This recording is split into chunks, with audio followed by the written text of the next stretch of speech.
No, yes, we can. No. Hey, look, we didn't even have to be on the show because we're already on the show down below in the left corner. Look at that. Check it out. Yeah. We're just not animated. Are you going to stream to your channel? No, not this morning. I'm on my iPad because I got family in town, and I'm not even drawing this morning. I could be yanked We're away. live, right? Yep, Yeah, I know that. we are live. All right, let's do the opening theme. Dun, dun, dun, dun. Skibbity, skibbity, skibbity, spin. Stop! Hammer time! It's hammer time. My boy, love it. I'm gonna hack your computer. I'm gonna hack your computer and delete that video. Why? It's on here. There's nothing wrong with hammer time. It's on here. Oh, You have admin. It's not the hammer time part. It's the fucking skibbity shit. Skibbity, skibbity, skibbity, spin. Stop! Hammer time! Yo. Yeah, I'm deleting that one video. We don't even need it anymore. I don't know if I'll ever do another Dangerous Military Nerds. No time. Yeah, it's So. stay busy. I can get guests, but doing what I have to do, and it's just no time. So who's all here? We got Emmanuel. I saw Emmanuel, and Snort is here. Good morning, Snort. And Gambit is here. Good morning, guys. Hello. We're going to be talking about really kind of the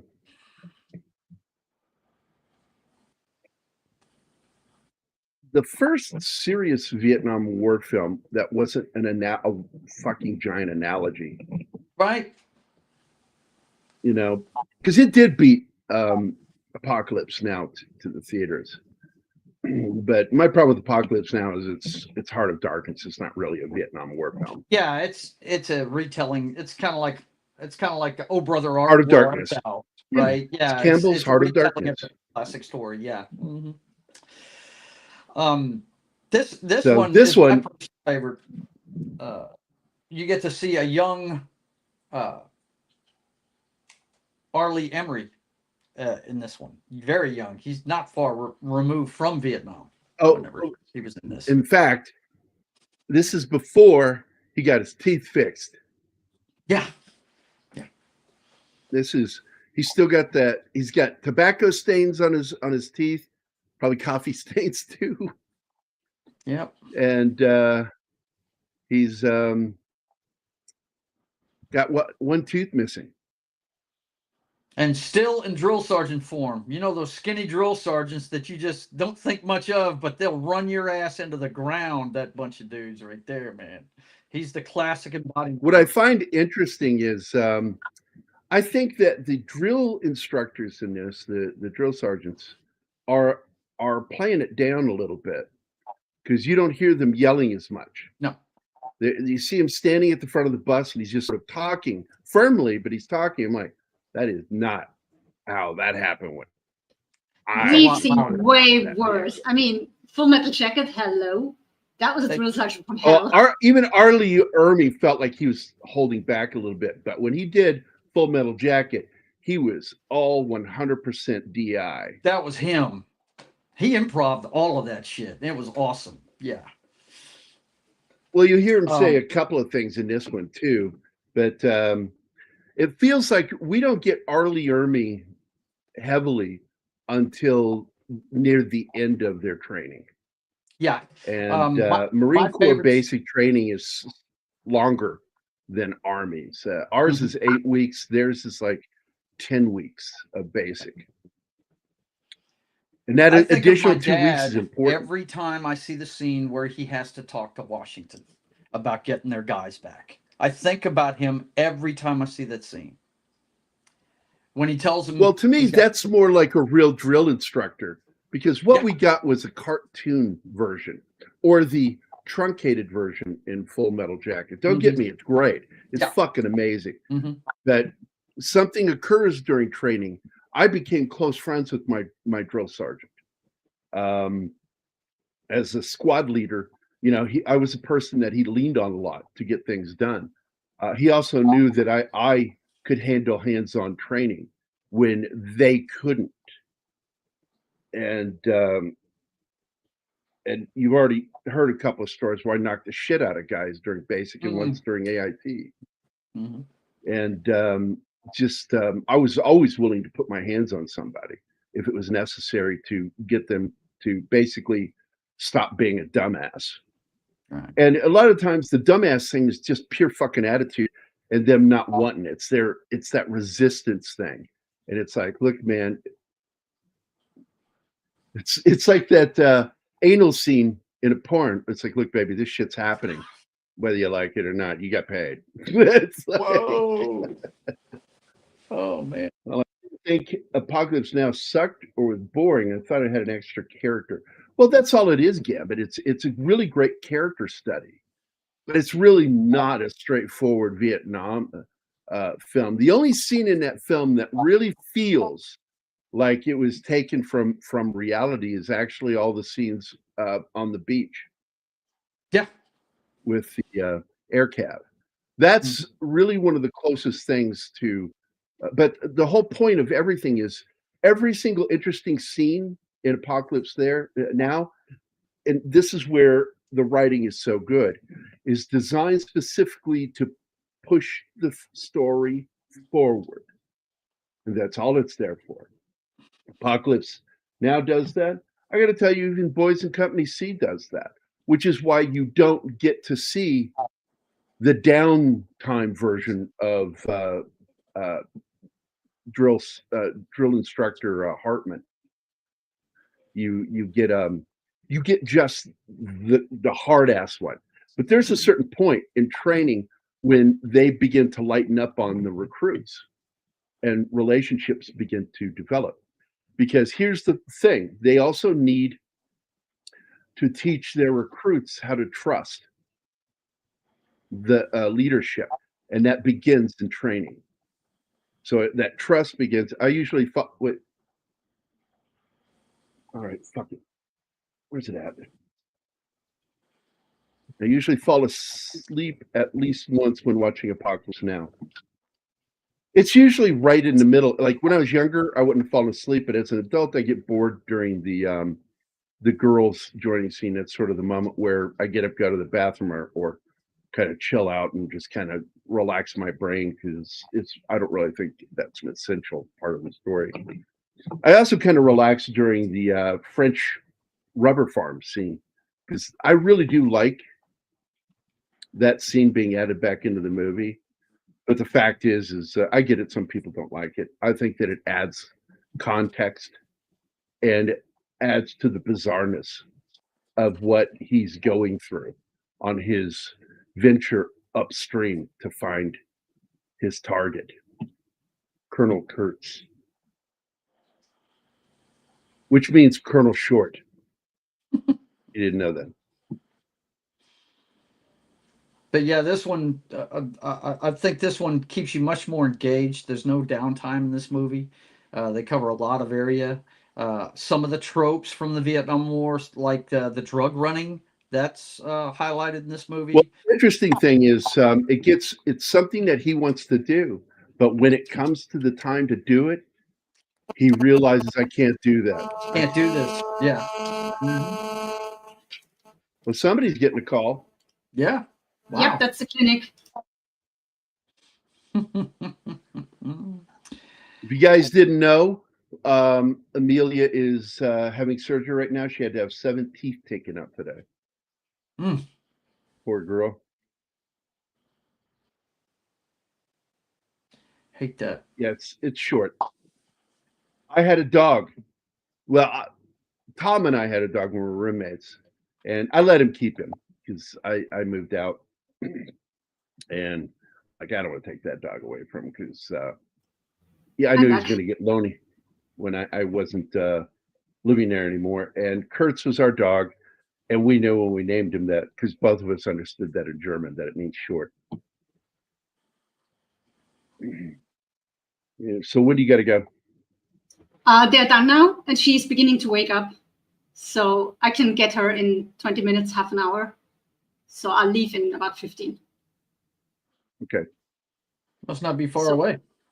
No, it's just one stop on the tram, or 8 minutes walk. Hopefully you'll be able to rejoin us when you get back home. She's Depends probably on how long going it to takes. lie down. She's going to probably want to lie down. Yeah, she's going to sleep it off. So I'll try. The one thing I liked about, because if you guys didn't know this, the character of Daddy DA in the book The Short Timers and the film Full Metal Jacket is my boss, Dale Guy. That was his nickname, Daddy DA.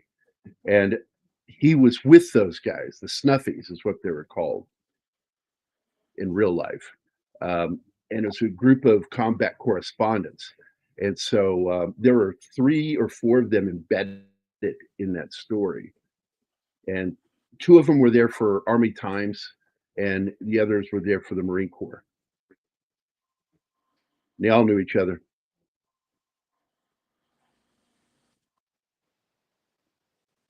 Who's that? You've got Kurtz. Yeah, oddly and ironically, Gambit, it's pronounced the same way. I would say Kurtz. I would say Kurtz. Still. Well, it's pronounced Kurtz if you speak German. Oh, thanks, Emmanuel. Yeah. Emmanuel. She had to have surgery today, so.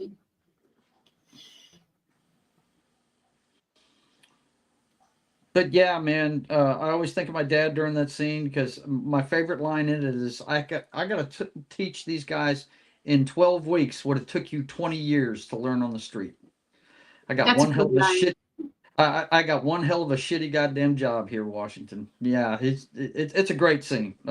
You know, makes me think of my dad because the drill sergeant experience totally soured him on the Army. That's when he joined the Air Force. He switched services, joined the Air Force after that. You know? Well, there's a lot of bullshit with what they're being made to do during the Vietnam War. Now, I will tell you that The Boys at Company C is often described as a film based on the exploits of the company, the same name. But the movie is actually a fictional story. The screenplay was written by Rick Natkin, who's still alive, by the way, in 1972 while he was attending a film class at Yale, and later expanded it. The film claims to be a true story and includes specific dates for each event, as well as small bios of what occurred to the characters after they returned to civilian life. But all of these elements are fictional. I mean, they kind of do the same thing at the end of Stand By Me. Yeah. But doesn't mean that there's not some truth in there. There are nuggets of truth. And I will say this, that this is one of the handful of films that Sidney Furie did that I liked. I think Sidney Furie, you know, some people go, well, you know, he's on again, off again, on again. No. I would say between 90 and 95% of his movies are crap. And I mean, going all the way back to the beginning of his career in the 50s. He's just got a handful that are worth your fucking time. The first one I think worth your time was 1965 with the Ipcris File with Michael Caine. He did a Western in 66 that's okay. It's not great. It's called The Appaloosa. Not to be mistaken for the movie Appaloosa. He did quite a few films. He did The Lady Sings the Blues in 72. And I think that some of the films where he was just hired to do the job rather than where he was the one heading up the story are better. And but his next movie that I liked was the Gable and Lombard made-for-TV movie that's got what's his name? Not Chad Everett, the dad of the oldest kid, the teenager from Goonies, is in the Marvel films. Played Sable or whatever his name, Cable in Deadpool. I can't think of his fucking name. But anyway, Josh Brolin. Yeah, Josh Brolin, that dude. He did Gable and Labarde in 76, and he did this movie in 77, where he's also co-writer, not writer, he's co-writer. He did a film called Night of the Juggler, which I saw, you know. Then he did The Entity, which I kind of like. It's based on a true story, but it's full of shit. It is full of shit, but it's a good movie. I mean, check your brain at the door. It's a decent flick. Yeah. Yeah. Then he did Purple Hearts. Then he did Iron Eagle, which I kind of like. Superman 4, Quest for Peace. Oh, God. Piece of shit. I don't think that's his fault, though. No. That's studio interference again. Or executive interference. The Taking of Beverly Hills, Ladybugs, not my favorite Rodney Dangerfield movie. No. Iron Eagle 2, I kind of like. Iron Eagle 3, I did not like. Hollow Point, I didn't like. The Rage, I didn't like. Top of the World, didn't like. In Her Defense, didn't like. Cord, I didn't like. My Five Wives was terrible. Then he did his next Vietnam War film, Under Heavy Fire, which was kind of crap. The Fraternity, Global Heresy, Partners in Action, Detention, Direct Action, another Vietnam War film, garbage. American Soldier, really, that's the film. I will tell you this. If not for Sidney J. Furie, I would have never met Dale Dye.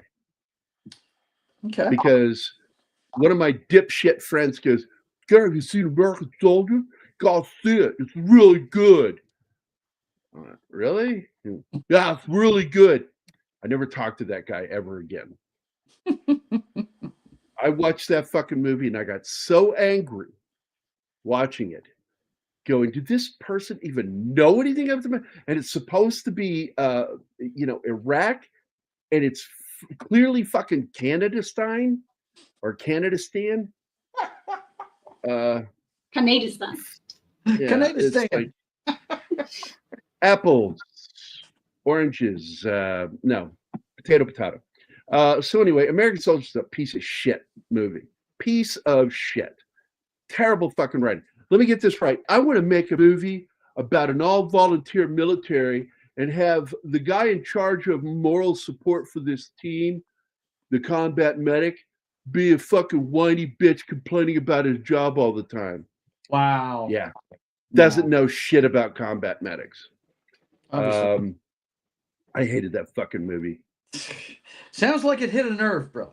Yeah. Oh, I know. It is such a low budget fucking piece of shit movie. And that was the movie that made me learn to hate Sidney J. Furie.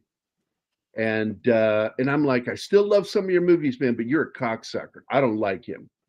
And that movie, that it exists in this world, is proof that he's a fucking asshole. He's an anti-war cocksucker, and he doesn't give two shits about soldiers. So anyway, did a film called The Four Horsemen, Conduct Unbecoming, The Dependables, Drive Me to Vegas and Mars, Finding Hannah.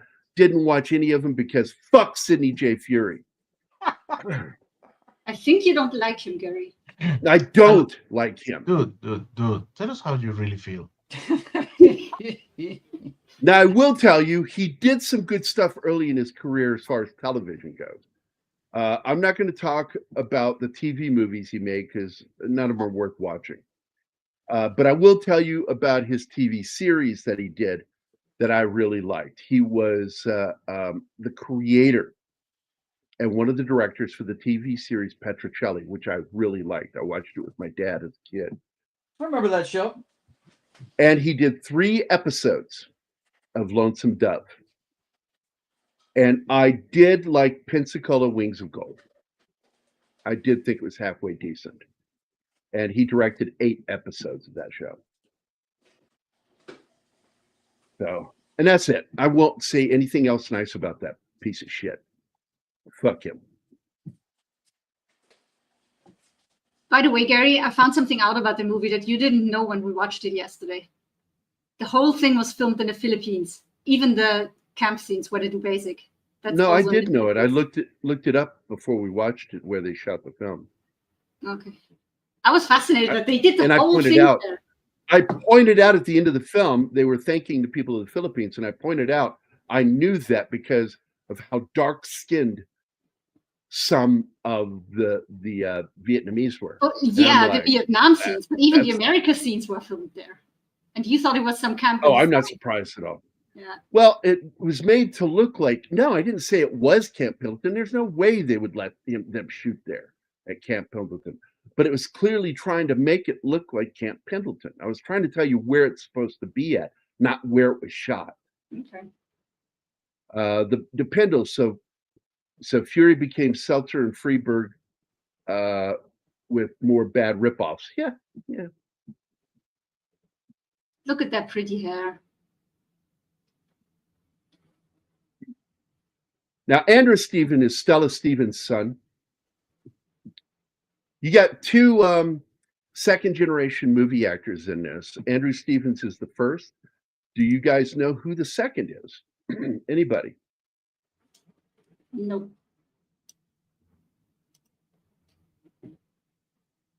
And they are both muted, so I guess you're on your own with that. Okay. I'm having. I guess I can let people guess in the chat because there is another son in this movie from another great actor who, by the way, was a decorated World War II soldier. Yeah, this guy's performance is, I got to be honest, not believable. He's saying all the words, but he's toning it down. Because this is the beginning of the shark frenzy. Because they are fucking on you. Get off my bus. Now, I do like that Raymond Chow stepped out and fucking was one of the major producers in this film. Oh, this guy reminds me of Drill Sergeant Maratiti, which we just called Drill Sergeant Teddy, because he had big, gigantic man boobs, very muscular, former Marine. He's the one who used to get mad at me because I knew how to count off like Marine Corps. And he got so irritated with me. I was no longer allowed to do cadence. That's Craig Wasson. This is his second Vietnam War film. Anybody know his first war film? We did it. Craig Wasson. Martin? Nope. Yeah. No. Go Tell It to the Spartans. Ah. All right. Is this the only survivor? Yep, he's the only survivor. If that was Moby Dick, he was Ishmael. I love how they clearly told all the actors to grow their hair out as much as they could. Yeah, they let all their hair grow out, man. They were fucking hippies. And he was a hippie. The way he got cast for this film was Nick, the story creator and main writer on the screenplay, heard him playing, and he sang the song for him from the script. And what's funny is he didn't know who Nick was. He just was another one of the schmucks there in line. And he says, I need to introduce you to somebody. So he brought him in and introduced him to Sidney Furie, and he had him do the song again, and he was hired on the spot to play this character. It was it. There was no second guessing. This guy was going to be really kind of the main character of the story. And he's my brother.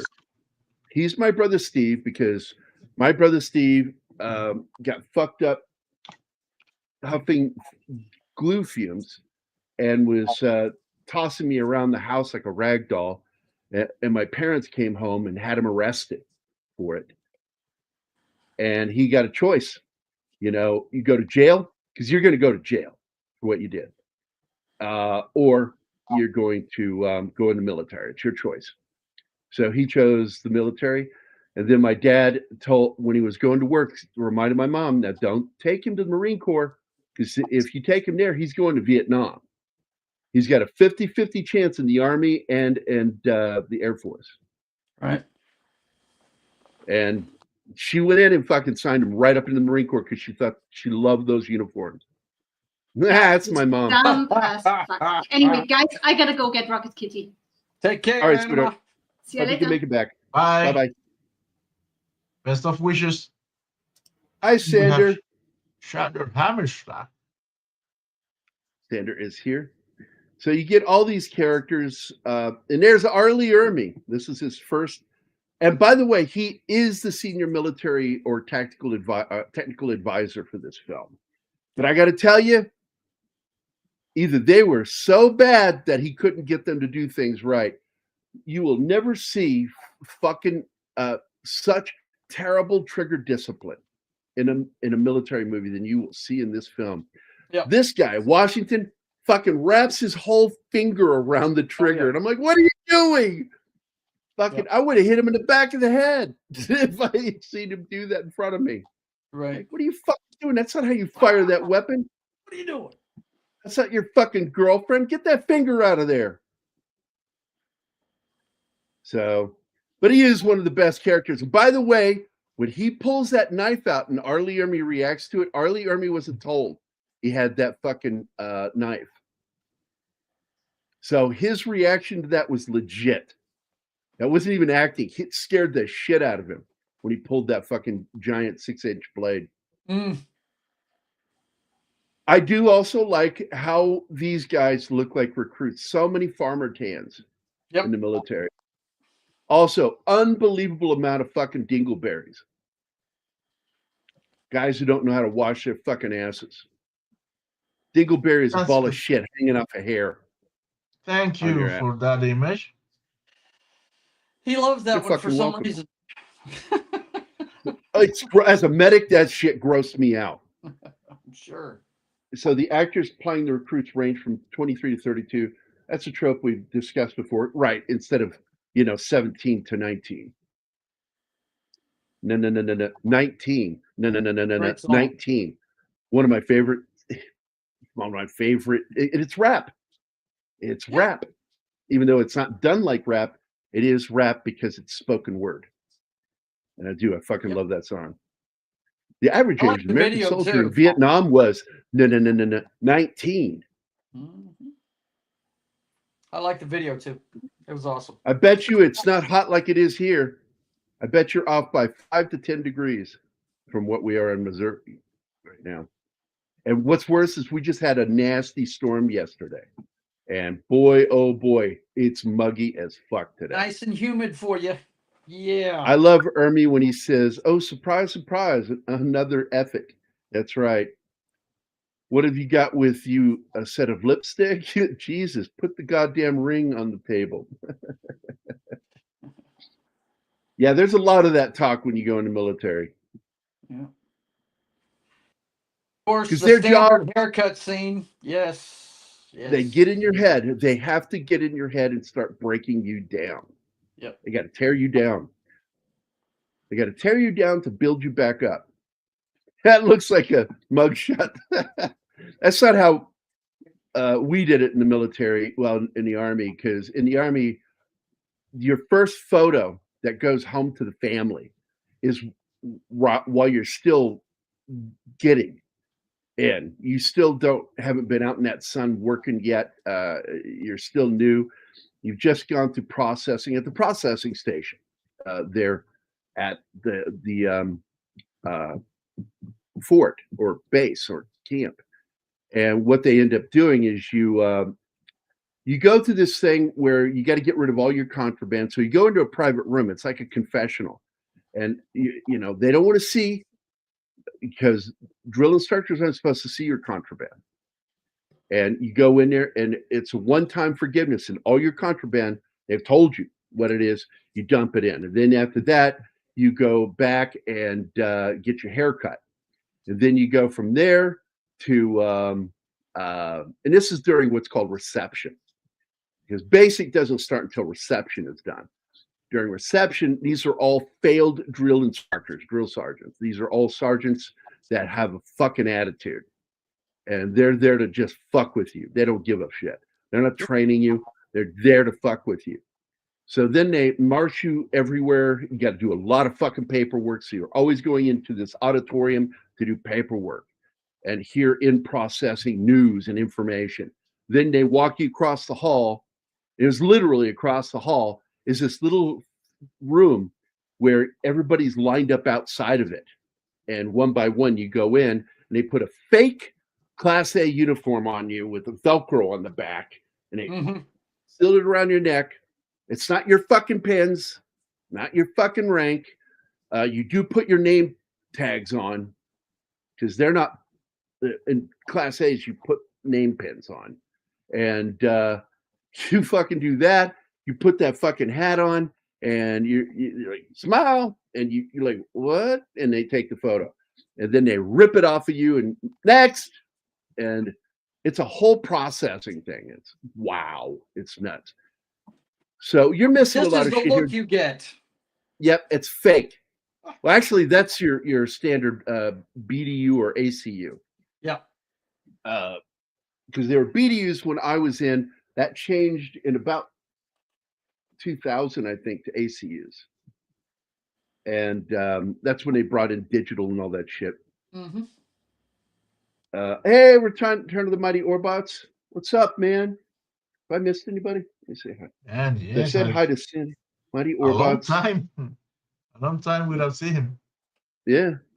Good to see you, man.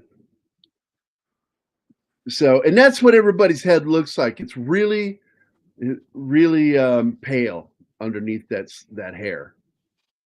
And the only thing they got wrong is they give them basically mohawk / super high and tights. And you don't get that as a recruit. You get shaved bald, like they showed in Full Metal Jacket. They shave everything off your head. As far as those clippers will take it to the scalp. They want you all looking fucked up. The more fucked up a head you got, the better for them. I don't remember clearly in Stripes. Did Francis they cut his hair or he? Or... They cut off everybody's hair except for Bill Murray's and Harold Ramis's. They got military high and tights. And I love because the character of they Francis. weren't going to have their head shaved. But Hollywood. The scene with John Candy was legit because he was broken by what they did to his hair. So I thought that was funny. Yeah. Good night, Chesty, wherever you are. Yeah, Chesty. There are two names in the Marine Corps that every Marine knows: Chesty Puller and Dan Daly. They're two of the greatest Marines that ever lived. Too funny. Yeah, see, that's what mine was too, Alpha. I had no insignia for my unit.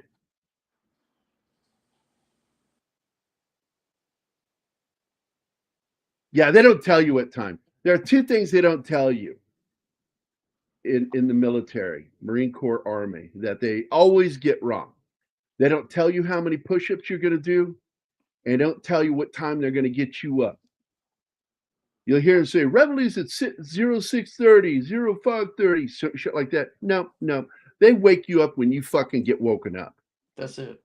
And it's usually 0 dark 30, which is the first time I ever heard that used. And it's with a rather loud metal trash can, usually. Yeah, trash can. With us, it was a fire bucket. He grabbed that fire bucket and just rattled it like a bell back and forth in it, walking into it. It's like we had bays on one side of the barracks and squad leaders, we had our own rooms on the other end. What? And wow. Yeah. Nice.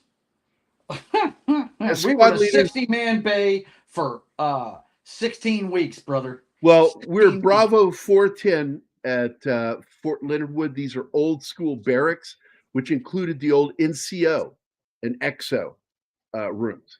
And those, when those row of buildings there got converted for basic training instead of permanent party, those rooms went to squad leaders. We were in a 60-man bay for all of basic and AIT. That's how they train the military police. They put you in basic conditions Okay, for so 16 weeks. I noticed that nobody guessed the other actor that's in this. That's the son of a famous actor. And that's James Whitmore Jr. Hey, Andy. So James Whitmore Jr. plays, I believe he's the XO that they meet over in Vietnam and becomes one of their closest. I'm not sure what his rank is. Let me go look at that real quick. The lieutenant? Lieutenant. He's the The lieutenant. one that loses Yeah, his he's the mom? XO. Yeah. All right, he's the executive officer. Okay.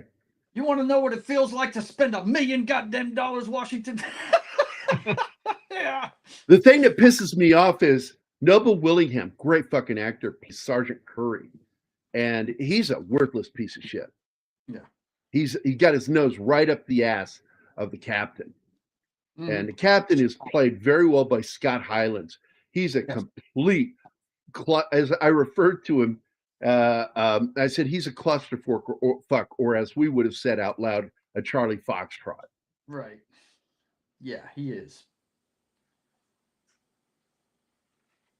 Yeah, that's another thing that annoys me is when they mix the branches with the way they say things. You'll hear guys in the Army and movies go at 0500. No, that's Navy and Marines, motherfucker. It's 0 in the Army and Air Force. 0500. No, that's Navy. That comes from the Navy. Now, this is where you can tell it's supposed to look like Camp Lejeune. Mm-hmm. And Camp Lejeune, I always heard, was the easier training station. It's where my brother Steve went. And I've heard nothing but nightmares of Paris Island during the Vietnam War. I wrote a story, and Dale Dye liked this story. I wrote a full outline where during his retirement party from years of being a drill instructor all the way up to senior to the highest rank you could get as an NCO in the Marine Corps, and he's retiring, and suddenly they find bodies in a dried out area of one of the swamps, and these are bodies from the Vietnam era, bodies of men that were listed as missing, that had gone AWOL. And come to find out, because I've said, yes, it's true that Full Metal Jacket is full of shit. Short Timer is full of shit. There's not one recorded case of a recruit killing a drill instructor or a drill sergeant during the Vietnam War. Not one. No. And but there were a lot of fucking recruits that disappeared that I don't think disappeared. I think they got taken out and fucking put down. Beat to death, and for being just too big a fuck up. So that story, Dale Dye was like, "My God, that'll be a good drama." And I went, "I know, it's in my head. I have great dramas in my head." You know what's interesting about this one, Gerry? Go ahead. Everybody knows what this is. Hold on, I wanted to pause and back up to that, because that scene is so important to everybody in the Marine Corps and U.S. Army, where they're standing in that room with all those racked M16s. Glenn Fleming, what's up? This right here, every recruit should know a room like that, because we had a room very similar to this. And that is the Armory. Mm-hmm. Because you think, these recruits are going to have their M16 all the time. Nope. You got to check them out, go train on them, and then check them back in. And you got to clean them before you check them back in, too. Yeah, you got to clean them before you check them back in. Yep. So you go through that whole process of learning how to break down your weapon. Mm-hmm. And you're not walking around all the time with your M16. This is the boring, mundane shit of the military. Mm-hmm. Just every fucking day. It's either that or you're in a classroom. And don't you fall asleep during classroom time. No. Not good for you. They will smoke you and then make you stand. It's you do it yourself. Fucking pinch your fucking leg. Yeah, first day on the range, fun shit. Well, I'll be Private Pile. We found something you're actually good at. Yeah, you mentioned Private Pile. What's interesting about this movie, it's a little bit different than most of them. You see a lot of military movies like Private Pile, for instance, gets a blanket party because he's a fuck up and he keeps getting everybody in trouble and all that stuff.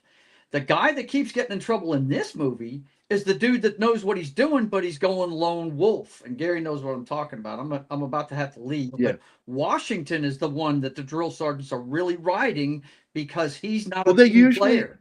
Yeah.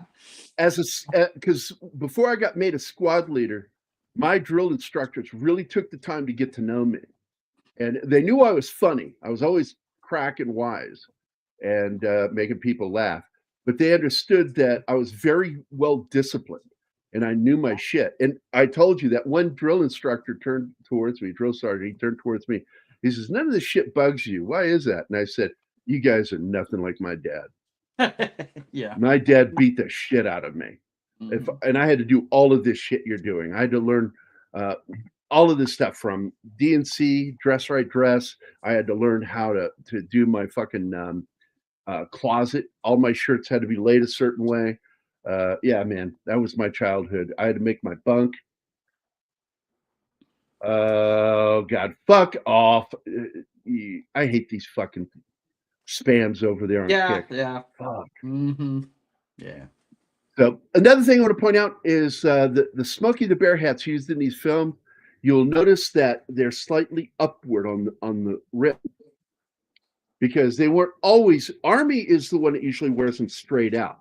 Marine Corps has a tendency of having them slightly upward, which has that distinct Marine look to it. That's the U.S. Army flat. That's the Army flat. Marine Yep. Corps does not always have them flat. In fact, I would say, from my experience with my own family to my research into the military with the Marine Corps, they tend to have the upward. You'll see a lot of this cadre in this movie have the upward sloping brims on their Smokey the Bear hats. Yep. He even has one. See, it slightly goes up forward in the front, and it's way up in the back. And as he is the senior technical advisor for this film, I'm going to bet that was probably his fucking uniform. Right. Brought it with him. I know. Oh man, I fucking hate seeing that goddamn thing. The chat. Nuke it. By the way, I want to point this out, Senator, because you brought up Greece, Athens.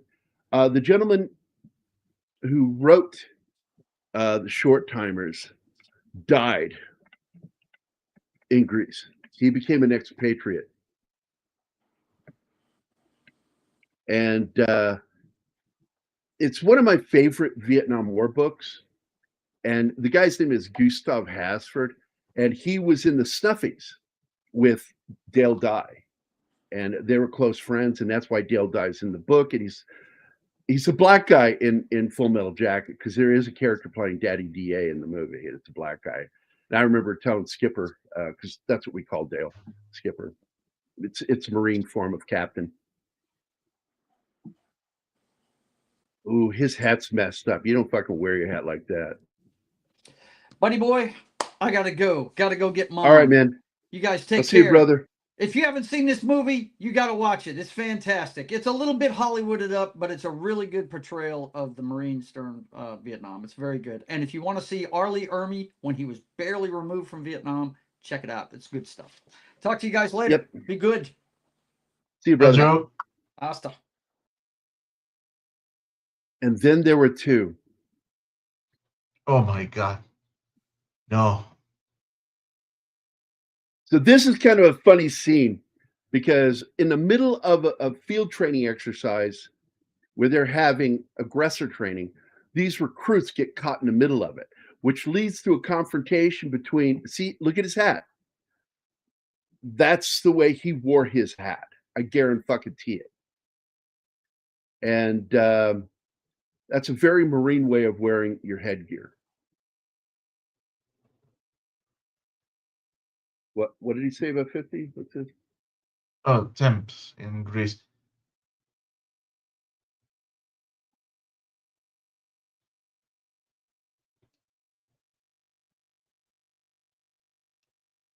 Wow. Wait, what? Yeah, 50 Celsius. That's hell. Oh, in Greece. Yeah, 50. Yeah, Greece is down in the Med. Yeah, absolutely. I thought you were saying that's what it was where you're at. I was like, oh, okay. Yeah, I got it. Got it.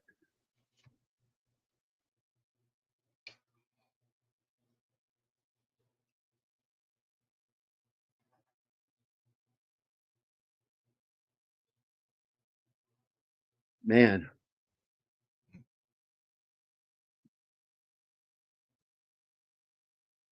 Hello?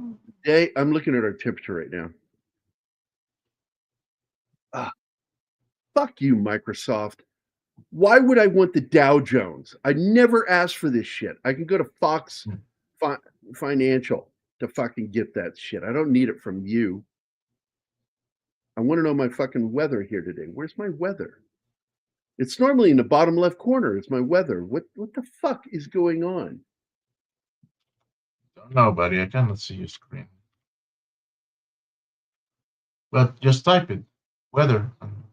It should. No, it's on here. You just got to scroll down further. Oh, great photos of me with John from Chips. Cox. What's his first name? That played John in the Chips series. Right now it is 75.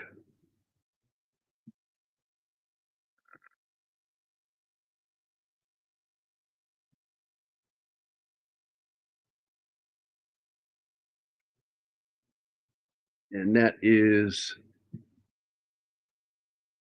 23.8, so 24 degrees Celsius.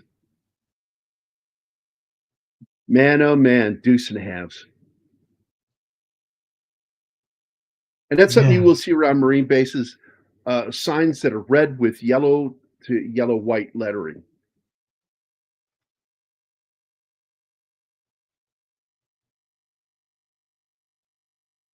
Again, that guy would get fucking smoked for wearing his headgear like that. And being outside without your headgear on, yeah, it's another way to get smoked. Look at these guys. They're fucking, oh my God. This would have been beaten into him by this point in the story. And, but they're the two, he's going to fucking run off and he's going to get his ass kicked. They go AWOL. But you look over here at the black dude, man, he's got his fucking headgear on correctly. Although he's wearing it kind of high on his forehead. Rule, 2-finger rule in the military. You put your headgear on and you put your 2 fingers up, and when the brim hits your fingers, that's how you're supposed to wear it. So it makes you hold your head upward so you're looking out from under the headgear.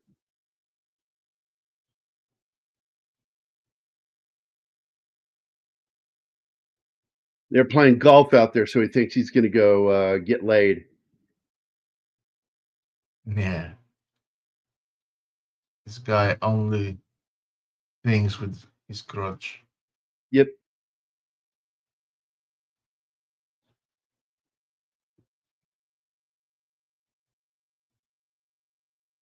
And the funny thing is just like my brother Steve, Andrew Stevens' character at the end of the film, I mean, he enlisted.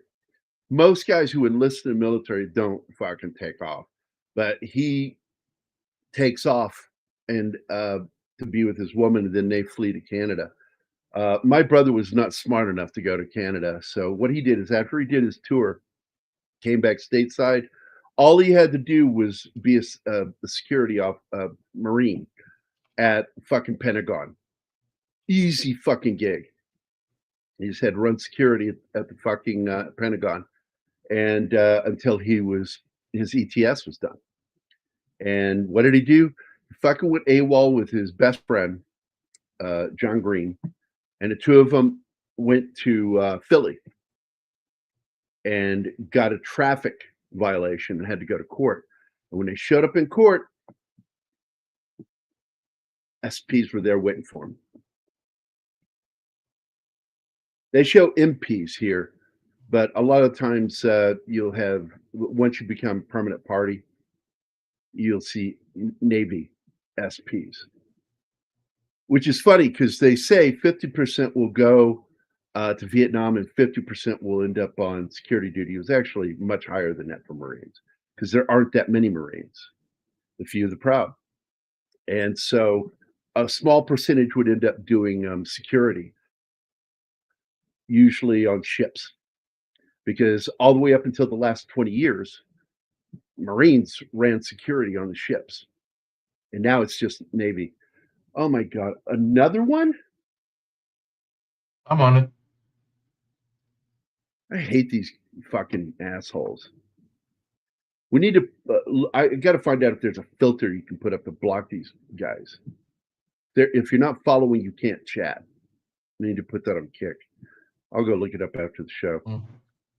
You wet wash. No, I don't have time today. I've got a doctor's appointment, and then we got to go shopping, and then I have a radio show to do tonight because Don Ecker is back, baby. Yeah.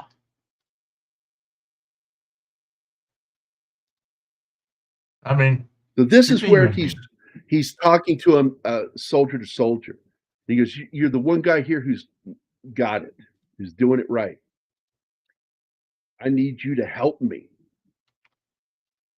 And this is something that you do see in the military because I had this same stuff.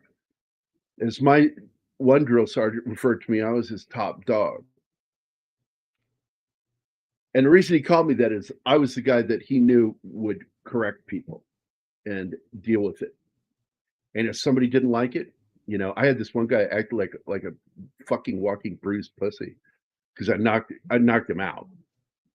He mouthed off to me not only in formation but while we were marching. And I did a quick spin around, hit him, knocked him out of formation, and spun back around, did a hop jump, and was back in step. And only 3 people saw what happened. Everybody else they thought he fell out.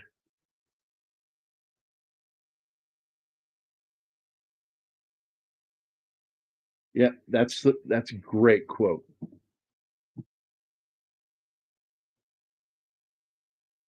He's so young here.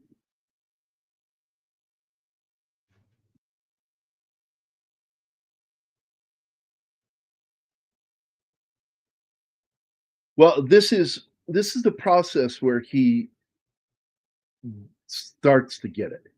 It isn't until he's in country that he gets it, which is why he makes that phone call right when he gets over there, to try to do a deal to where they can ship drugs home before they ship out. And great idea because it was done that way. But he ends up, after combat, he's like, I can't do this. And he wants no part of it. And that's where you see that Colonel Tram, that cocksucker. And I think what's his name ends up killing him. Tram. Jesus. Yeah. He got killed in the process, but he got Colonel Tram. Colonel. Yeah, he got smoked by the other North NVA, not NVA, I'm sorry, South Vietnamese soldier guard. And this is another area where you see that they're not physically, visually organized yet. They're not locked in step. Their hats are all at different angles. So they did the best they could, probably in the shortest period of time. Much better with Full Metal Jacket.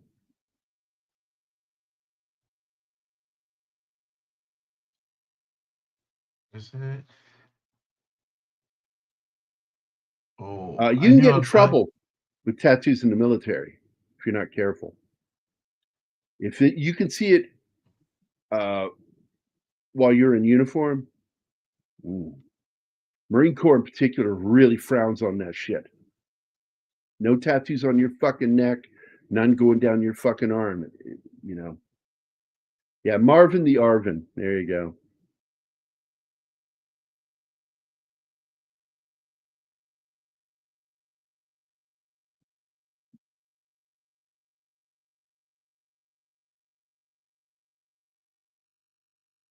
And there's that same prick. At least they look good at ease.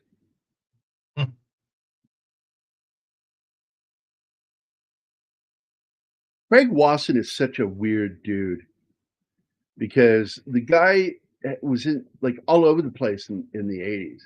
And then in the 90s, just sort of faded away and disappeared, left acting. He got sick of it.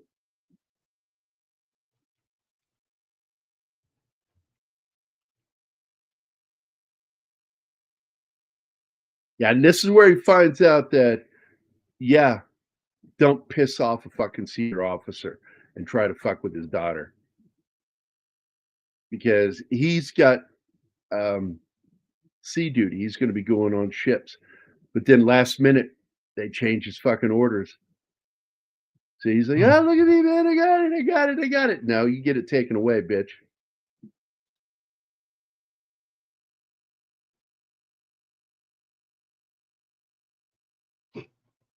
Sorry.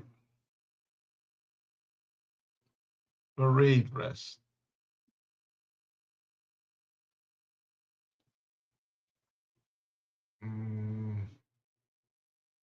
What are you talking about, Sander?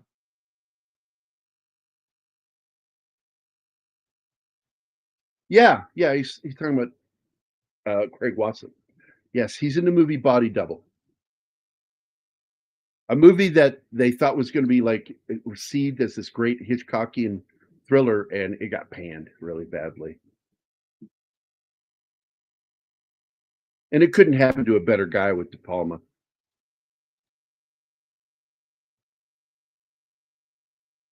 Communist piece of shit. I'm sensing the Craig, vibe. another film Like him.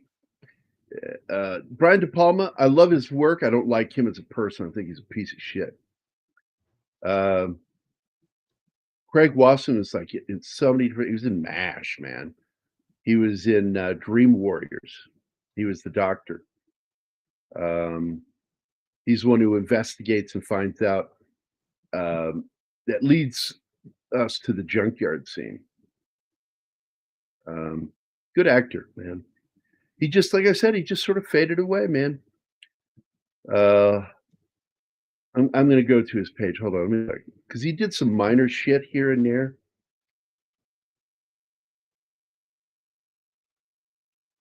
Yeah, you just can't find him in much. He was in that sci-fi series, one episode, 7 days. I've talked about it on the channel. He was in Velocity Trap, never heard of it. The Pornographer, never heard of it. The Last Best Sunday, never heard of it. The Storytellers, never heard of it. Escape Under Pressure, never heard of it. Danny and Max, never heard of it. Now, he was in Epoch, and I did see that, 2001 TV movie.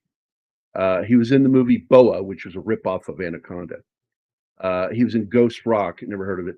Puerto Vallarta Squeeze, never heard of it. Ackley and the Bee, I've heard of that one. He played Ted Saunders in it. He was in Sasquatch Mountain. I don't think I've seen that. It was in 06. And the last thing he was in was Full Dark, No Stars as the narrator, which I don't even know what the fuck that's about. He just lost interest in acting anymore. And I think something wore him out. And it's probably all the politics of Hollywood. I know he's been in a couple of interviews since.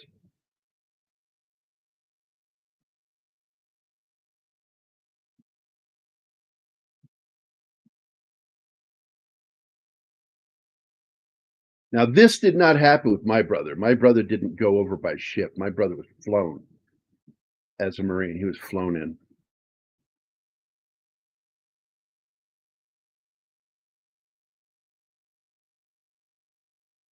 No. I didn't know. Oh well, I assume they change it later because what you know of Marines right now is it's a special program, a special course. Not that you could go in and get draft or or simply apply to it. You have to be in the Navy first and then Marines, right?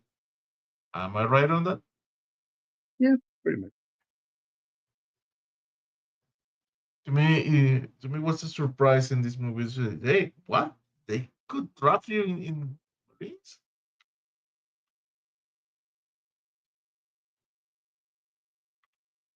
So he was also in another film I like a lot too, by the way, Craig Wasson. He was in the movie Ghost Story, which I like that film. By the way, this scene is so fucking ridiculous. They get mistaken for Army. They think they're Army that's going home, and they got to be checked for VD.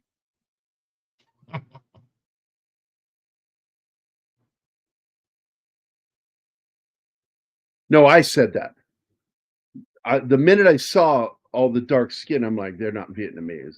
They're this must have been shot in the Philippines. And before I even looked it up, I was like, this looks like the Philippines. Again, no red soil.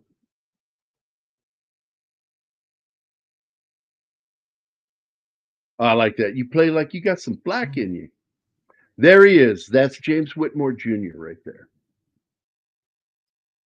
And his dad, of course, was James Whitmore. I don't know about you, Alpha, but man, I personally knew our commanding officer with permanent party. And God, he was a fucking idiot. They put a non-medical guy in charge of a bunch of fucking medics, and I'm like, you're not even a medic, none. You know, no medical career, and so he didn't know what we're supposed to be doing, how to do it.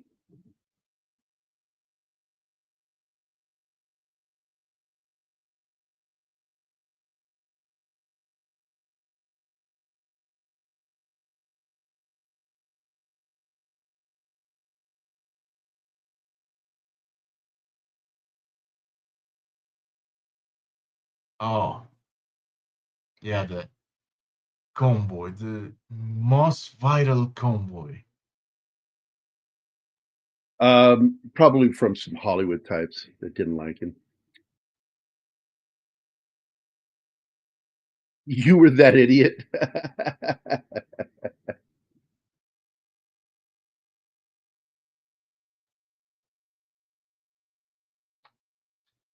And the captain of this company is there only to play the political game.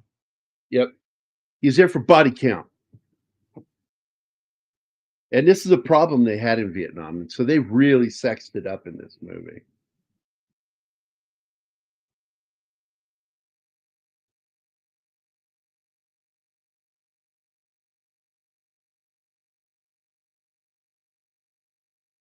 You see, at the end of the movie, when they're giving you the closure text, they say the captain is missing in action. I think he got fragged, to be honest. Well, damn near got smoked that one time when Yeah. Washington turns that fucking. Oh, and that's a scene that pissed me off because when he flips the was it an M60? Is it 60 that he spins around? I can't remember. It's belt fed. It might have been a 50. In a 50? I don't know.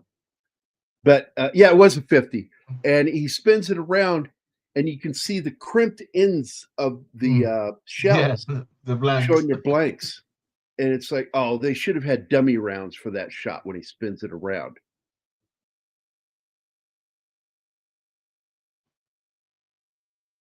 Yep.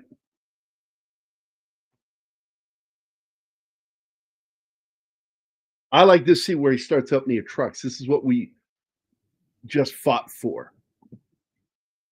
Yeah, the birthday party of a general.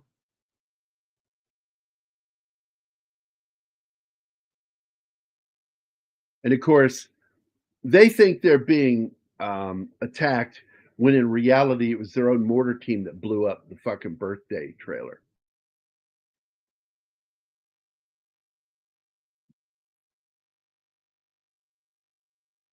No, Yeah, no. this guy.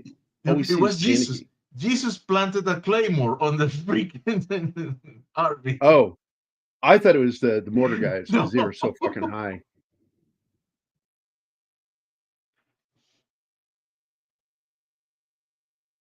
In fact, when they are fighting, it's Washington is holding up Billy Ray and said, "Get down, we're under attack." I said, "No, we're not under attack. I put a claymore on that shit."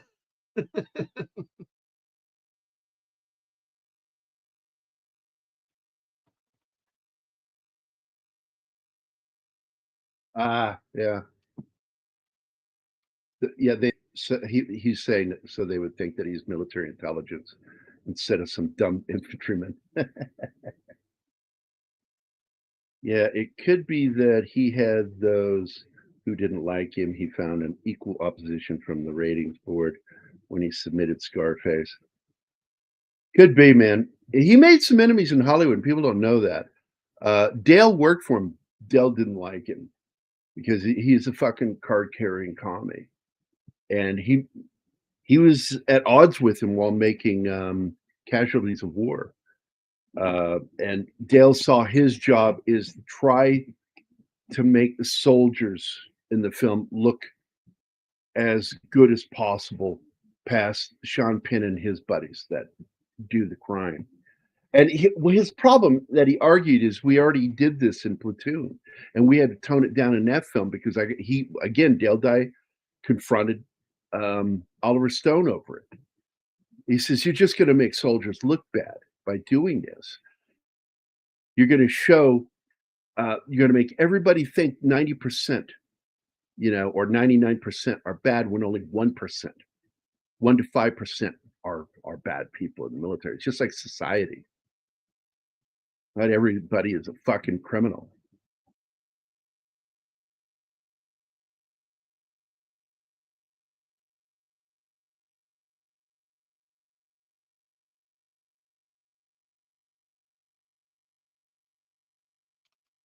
Now, sometimes you'll see helmets like what he's wearing there that's actually not a helmet, that's a helmet liner. And I don't know why they did that. It's just weird to me. This is where he changes his mind because isn't this it? Where he doesn't want to do it No. anymore? Or is that later? No. It is when this is the scene in which he commits. But I think the things that this guy tells him, because he said, "Oh, if you mm, traffic in this merchandise, you're giving money to your enemy." And at first he doesn't care, but I mean, after the combat and the friends lost, he said, "No, I can do this." But at this point, he's committed.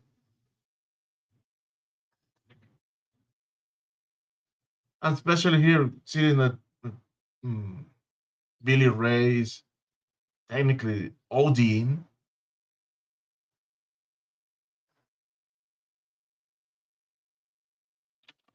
Well, he's a card carrying commie too.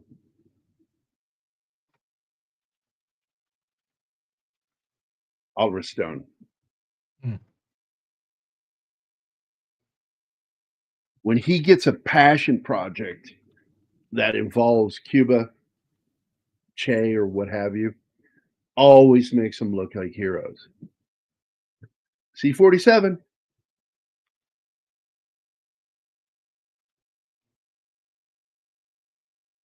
Yeah, it's like people will go, well, I will tell you, actor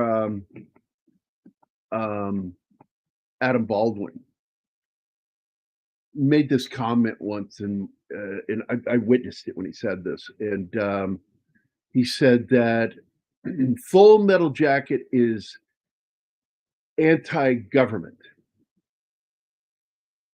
anti-military, but very pro-soldier. Whereas Oliver Stone's Platoon is the opposite. And one of the things that pissed me off with the film was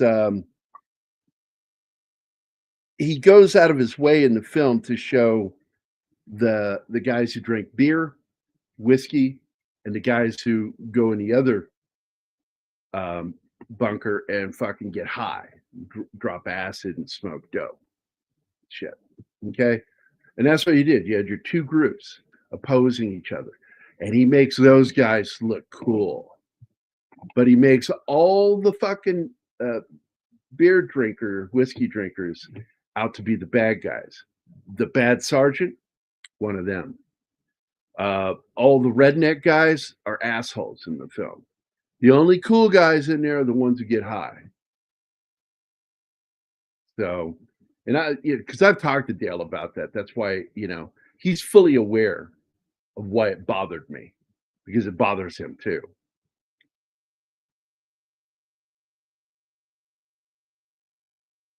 And if you didn't know this, the novelization of Platoon was authored by Dale Dye. So there's not Edward Alba, I'm sorry. James Whitmore Jr.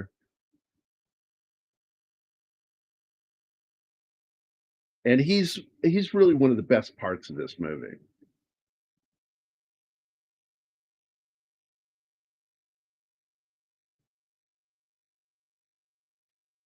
Yeah. Oh, he was good in the film.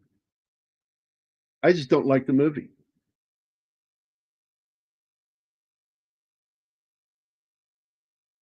Oliver Stone and Brian De Palma are two of the worst. And they tried to make an anti-war film during the Gulf War and the war in Afghanistan. The movie is called Lions for Lambs, written by a very good writer. But the movie is just fucking awful. Tom Cruise made a huge mistake signing on to be in that movie, because it was all the actors on there were the guys that were anti-Bush, anti the war. And so they made an anti-war film. It's like, and I've talked about this. 11 Alpha knows this. Your best anti-war films are well-made war films. Just focus on telling a good story. Focus on representing what happens and how soldiers are put through shit. Show the grunts doing what grunts have to do. Be true. Be truthful. And in the process of making that, you have actually made an anti-war film, because you've shown war realistically. And it's not glamorous.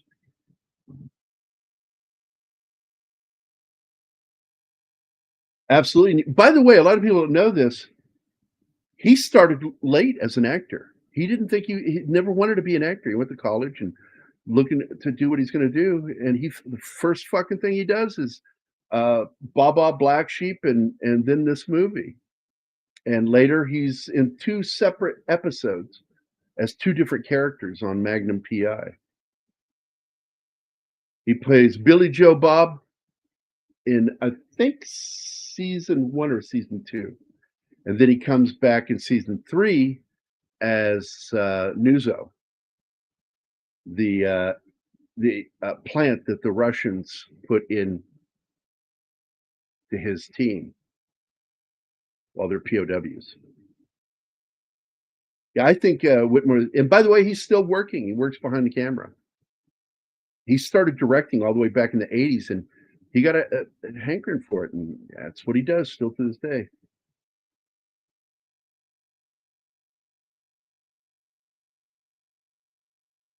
Hey, Bush. Hey, what's up, buddy?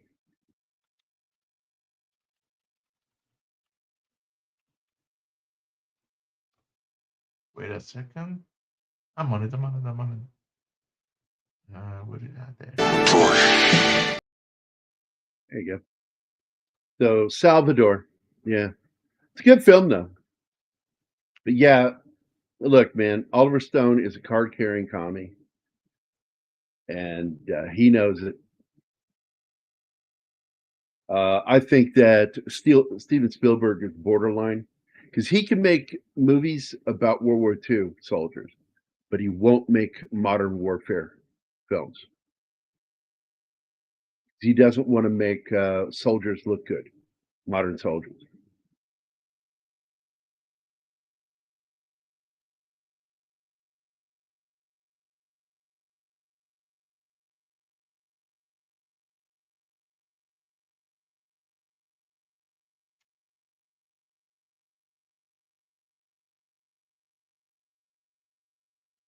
They're constantly doing that.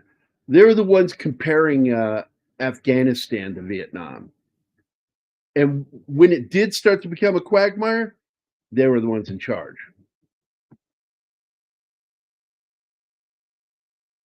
I've got no reason, but I don't like George Bush. I think he's a lefty. I don't think he's a fucking conservative at all.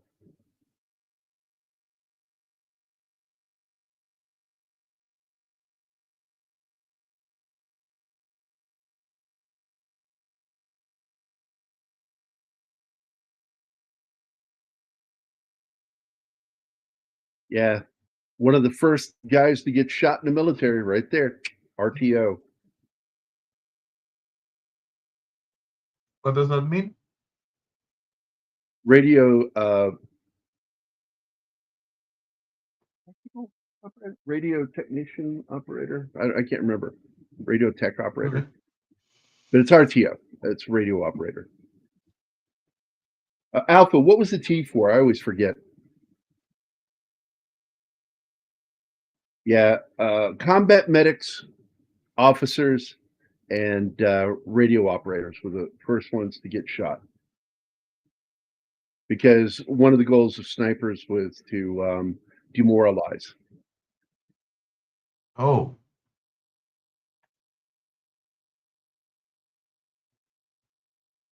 Well. Write what you know. There you go. But look, he was a good writer. He wrote on some really good films. Oliver Stone did. Hello, Anima. Yeah. Sorry, Yeah, I I didn't know. immediately come back on, but she was freaking out. She's still so loopy, but at least she's calmed down now and lying down. This is your typical. It is. That is very much the typical way, Alpha. They do everything to undermine, and then when things do go south, they claim vindication. Absolutely. Is it radio telephone operator? Okay. I'm going to trust you, Alpha.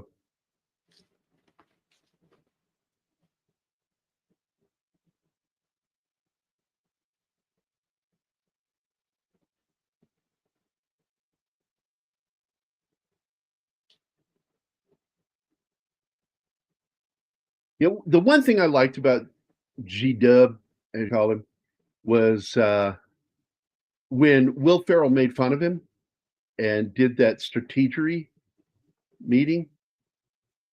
He says, "What's your one word?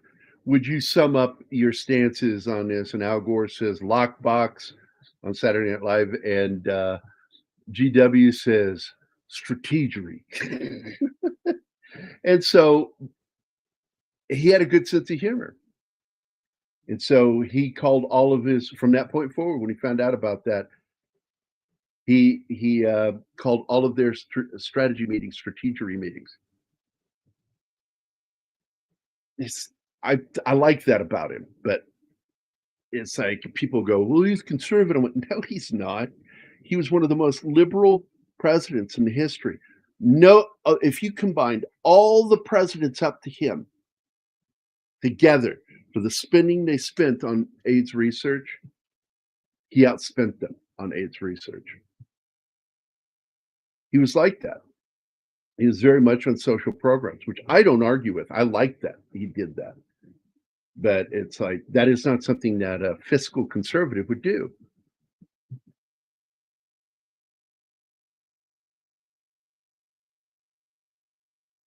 I hate that he's wearing his helmet like a World War II soldier.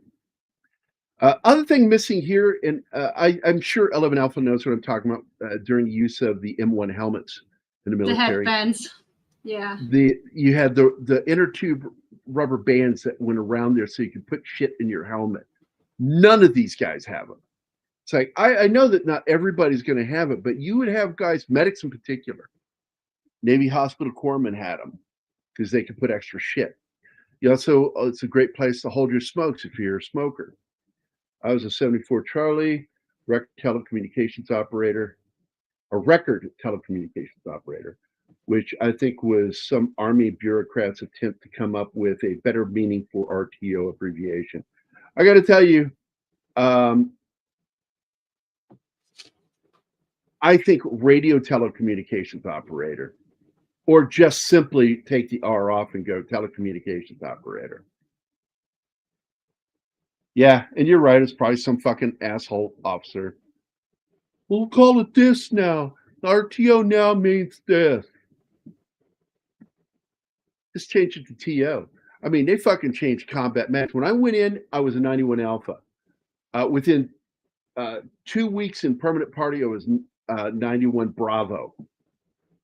And within a year after I left the military, I got out, they switched from 91 to 68 Whiskey.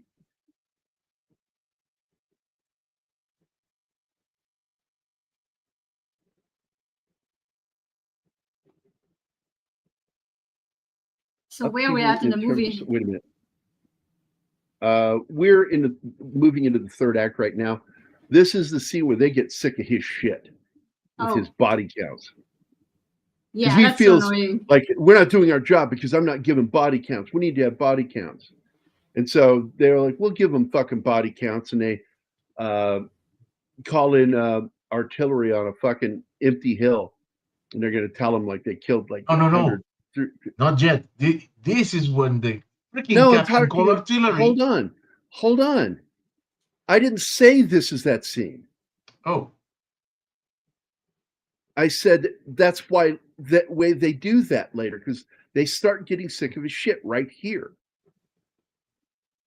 And it leads to a confrontation between Watson's character and the captain because he refuses. I cannot, in good conscience, follow that order. And that is true. Now, you're still going to get fucking court-martialed for it.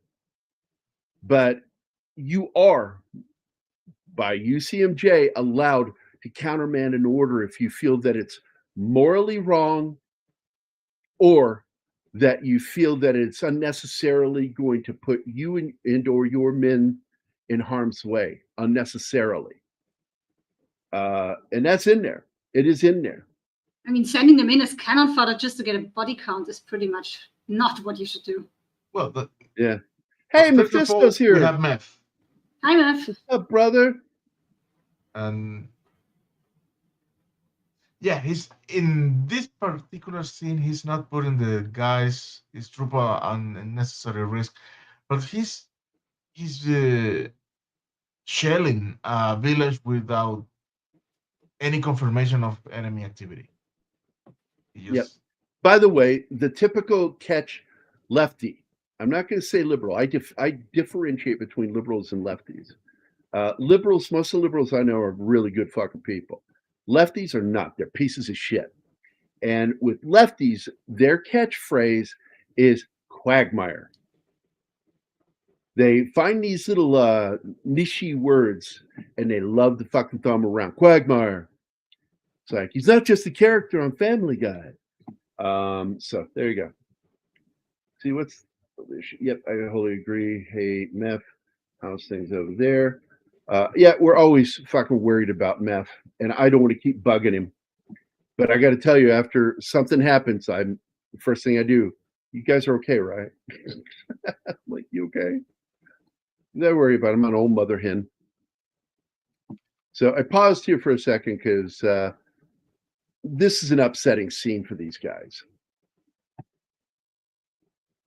And I do think they do a fairly good job of making grunts look good in this movie.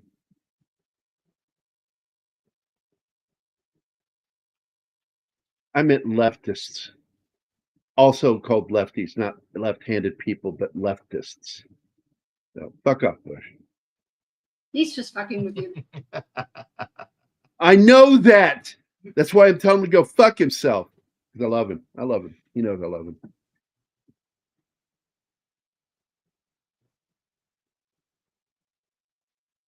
It's going to be that way for a bit, Meph. It's just, man.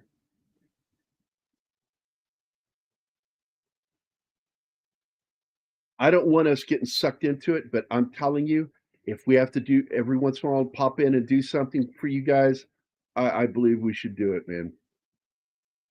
In the history of the relationship between the United States and Israel, there's been only one fuck up on Israel's part. And anybody who's in the military knows the one I'm talking about.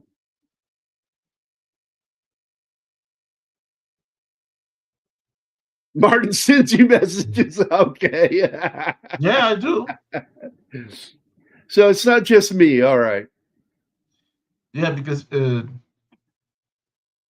when I woke up, I always look at the news, and if I see something that there has been an action, I ask him.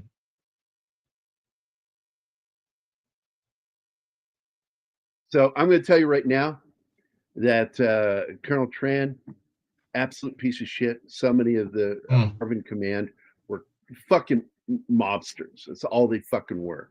And that dude on the right there with the beret on, that dude screams spook. Don't like him. I met one spook, and I've told this story. We were on out in the field, and down in a little Anima? place south of Mexico. I'm not allowed to say. And because I was never told that I could ever talk about the operation, because our main mission down there, we went down for 2 weeks. That was our summer fucking drill. We went down, and our job was to run protection for an American road crew building a highway to the capital city of a place that I can't say the name of. And our main function was to protect the road crew from guerrillas. And of course, I had to make a joke to my sergeant. I said, I didn't know they had gorillas in Central America. That's cool. Of course you do. Are they like the ones in Africa? Are they like the ones in Africa? Do they have silverbacks down there? I'm like, and he just looks at me. He goes, Are you through? I don't know. I might have some chimpanzee jokes later. So our main job saw no action, but we did deal with one thing one time down there, which broke my heart. Was a family who had been very friendly to Americans and to the road crew.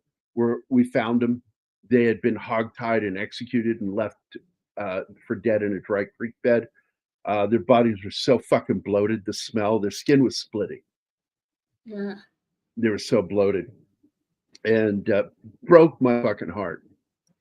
I think the funniest thing that happened down there was when I had to give the talk twice. That okay, the country we're in, don't lean against any of the plant life. Lean against each other. Sit back to back, or in fours. Sit together, 4 people, in making a cross. That way, you're leaning against each other. Eat your chow. Rest that way. Do not let me catch you sitting or laying in the grass. Don't fucking do that. There's everything here can kill you. The sap on some of these trees can kill you. You think, oh, well, it just got on my clothes. Guess what? That clothes is on you. If it doesn't get absorbed, you're going to touch the outside of your clothes at some point, and you're going to get that shit on your fingers, and you're going to fucking get sick and probably die. Don't fuck with the indigenous life here. A lot of it's fucking toxic. So stop fucking around and pay attention to what you're doing. Did you see a child the size of a tangerine playing with a tangerine the size of a tangerine? You know, I don't know what medication you're on, but would you send me some of that, Bush? It sounds awesome. Like, really, Meth? You met those? Wait, I missed something. What did Meth say? Oh, Meth says he has met some spooks. Oh, I was going to tell you the spook scene. So we're getting ready to have, for the first time, the whole time we're down there, we're eating something other than MREs. We get served. They flew in a cooking crew. They set up their gear, fucking cooked us a meal. Oh, it's great. We had chow out in the field. And I looked up, and from this tree line about, I don't know, 150 yards, 200 yards from us, this guy with this little indigenous dude comes walking out of the fucking jungle. He's just wearing black BDUs. And he's got a fucking sidearm. Hey, he's just slung. He's fully slung, walks up. We could tell he was American. Didn't show any ID. He says, mind if I have some chow with you guys, man? We've been out there, and I'm like, holy shit, yeah, you can totally eat with us. And then he would say shit to the Indian that was with him, and Hot? speaking whatever language they were speaking. It wasn't Spanish, and then they had chow with us. Then we sat down around one of the vehicles and played some poker, and he joined us for poker. And then when the game was over and he took money from almost all of us, he just got up and walked right back into the jungle, right back the way he came. That was one of the weirdest experiences. And I was like, that typical moment in a movie, like, who was that guy? I said that to my sergeant. Sergeant goes, you just met your first spook, buddy. I went, for reals? Like, oh shit, fuck. That guy was CIA all the way. Martini wanted to say something. This scene. No. Okay. I like this scene because he's like, I'm pissing razor wire here because he's got an STD. And he goes, I banged one chick. You had 3 of them. You did bang them, right? You're not a fagula, are you? He starts, questioning him. He goes, hey, man, I don't swing that way. I don't want to be that kind of friend. He gets up and walks away from him angry, which is their first major fight, because he thinks that he didn't bang the girls because he's gay. Well, he didn't. He only wanted to talk. He wanted stories, not sex. Yeah. But the other one still makes him get tested and treated. Because they go off together when they see that hospital thingy. He got a $5 boom boom. Me love you long time. I think that was really funny. They have a picture of Matthew. Always forgot his last name from Full Metal Jacket. And he's posing with the Asian actress that played the hooker in Full Metal Jacket. Me love you long time. Yeah, $5 get you everything. That girl, not the one from later, but that one that ends up her buddy robs them, steals their camera. So they met up at a convention, and so they took a photo of it. And the person that posted the picture says, "Well, I guess it's true. She really did love him long time." Yeah, Matthew Modine. Thanks, buddy. Both of you. Thanks, Matt. Thanks, Bush. Martin said it too. Yeah, I didn't hear Martin, but thank you, Martin. Oh, what a minute. But I don't know what you just said. That's what it sounded like. He said, no worry, man.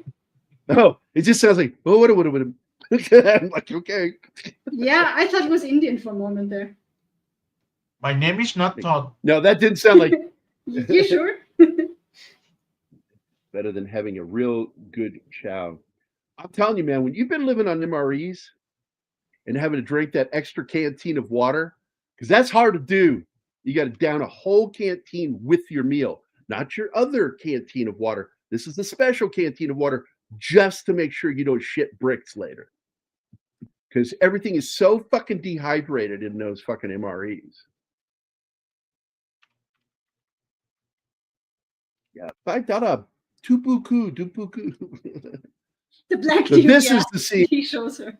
This is a great scene because this is when Washington no longer wants to do the deal of transferring drugs in the body bags of downed soldiers. And he goes, yeah, you got the wrong man. I ain't that guy. I ain't your man. Fucking walks away from. I love that. I love that character. And I love it when he does cadence. He has such a great voice. Hold on. She doesn't say everything he says. What do you get for $5? And she says her name, Annie Ting Wu Yan. Thing you want. Anything you want. I know, I get it. Anything you want. Anything you want. I get it. It's fucking funny. And this is also something my brother Steve complained about with some of these ARVN commanders. They're so often fat because they lived high on the hog. literally.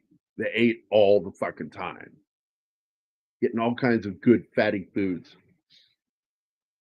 You can't read, you illiterate prick.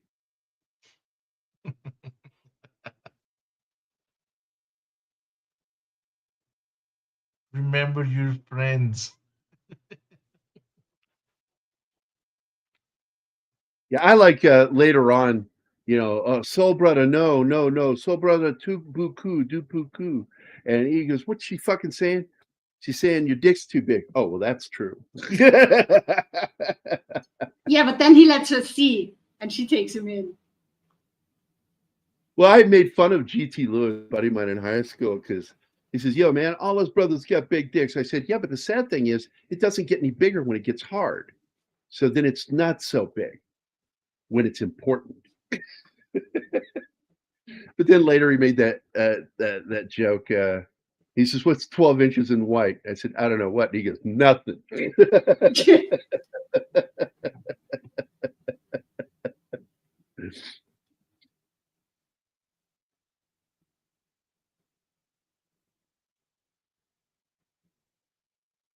Yeah, I love the helicopters used in this. They're all Vietnam era. I love how That's the scene where realistic it is. you asked me if that was a Huey, and I wasn't paying attention. I was drawing, so I had to go back and see the scene. And went, nope, that is not.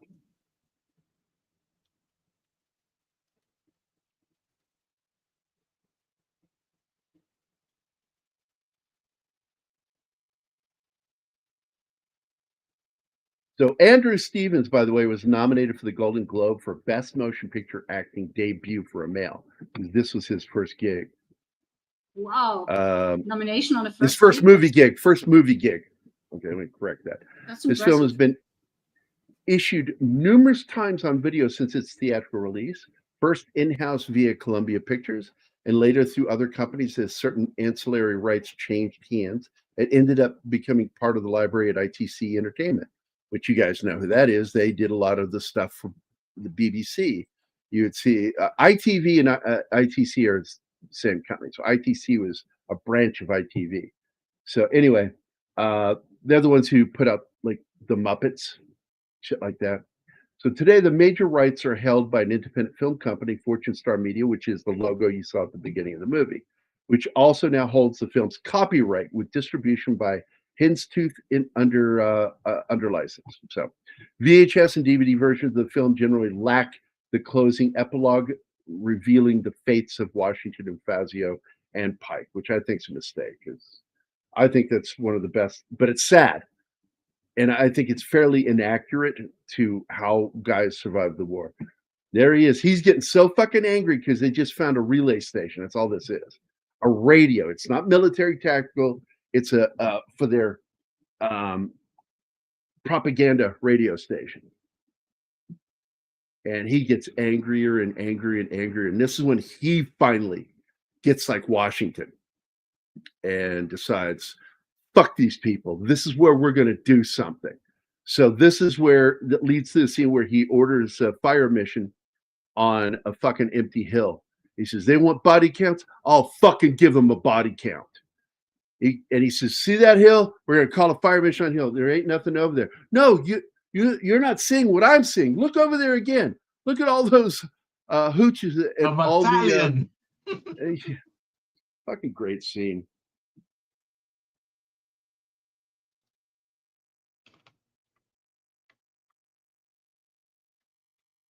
Sugar bums? Did I say sugar? What the fuck are you talking about? Oh, you're talking to Penny. Okay. Glutes.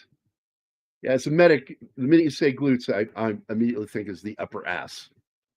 That's the gluteus maximus. Gluteus minimus is the lower area that goes into the thigh. Oh, look at him. He's fucking, they're cheering it on. This is great. And this is where he forms his plan to smoke the captain. I'm going to do it. He's telling me, you can't do that. And ends up, Whitmore is the one who saves him from killing him. Yeah, I gotta tell you, man, this movie is just a forgotten fucking gem. And for the budget it had, they did a fairly good job. The budget for this was only 1.6 million, and I don't know what the box office was on it. I can look it up. Probably a reason why they filmed everything in the Philippines. The Oh, it's budget. so dirt cheap shooting over there. Yeah. And that was Raymond Chow that set that up for them. It's one of the great things that Raymond Chow did for him is getting the military equipment and all that shit over there. Boys and Companies, box office. They just failed to teach them proper trigger discipline.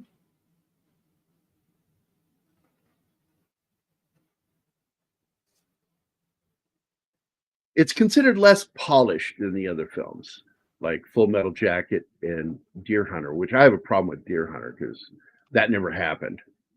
There's no record of that ever happening. The Russian roulette stuff. What a chore this movie was. Yeah. Hey, you want to see a 15 minutes wedding? Yeah, there's. I checked. I cannot find anything. It doesn't show domestic, international, or worldwide anywhere. So I don't know what they made on this movie. That's weird. Weird. I love that they go out there and play some baseball with this kid, and then these fucking assholes.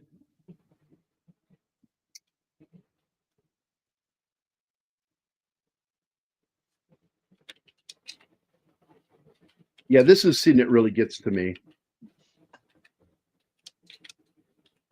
And the scene was written specifically to show how the Arvins would work closely with the CIA, guys that are loosely affiliated with the military.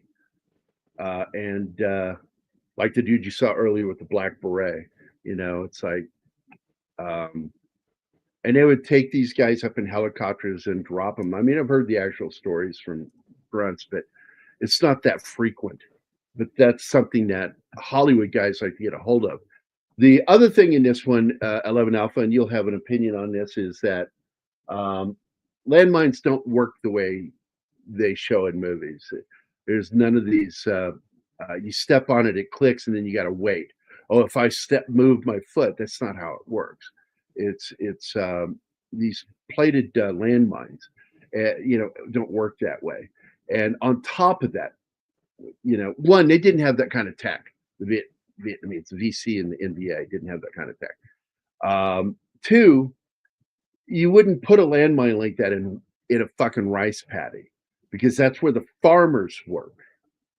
And you would put it around and warn them where they were. Don't go over in this area. They'd warn them going towards or out of rice paddies. And occasionally they would put them on the dikes themselves. And no, I don't mean hairy, tough looking. Okay. So, and I told you what happened to my brother. My brother was a fuck up. He was one of those guys getting high all the time and just a fuck up. And he was running radio, and he fell off a dike into the rice paddy, and it was so heavy he couldn't lift himself out of the water, and he was barely getting the corner of his mouth up to get air. And he said everybody except the last guy walked by him because they were going to let him drown. And the last guy grabbed him and lifted him out. And he says, after that, I got my shit squared away. He didn't stop getting high, but he chose when he got high.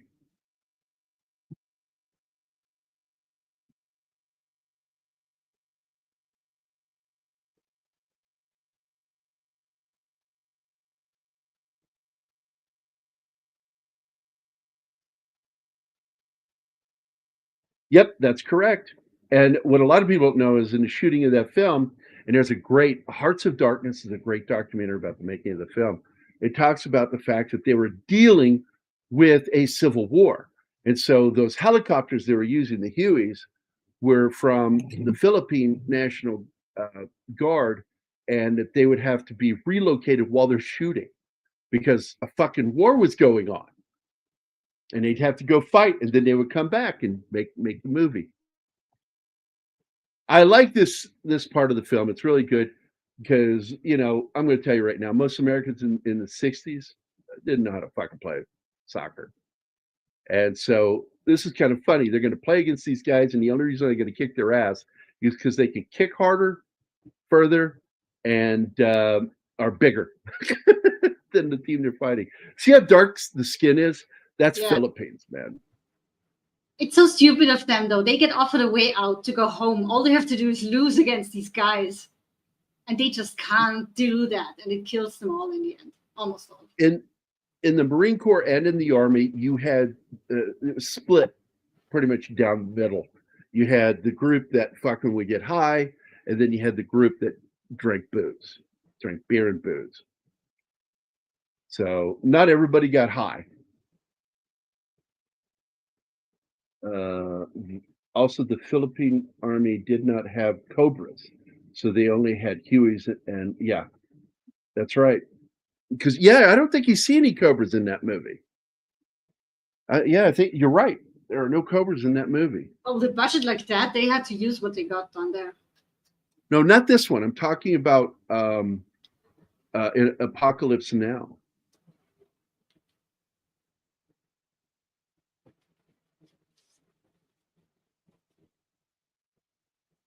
Yeah, this guy's a piece of shit right here. Just the fucking worst.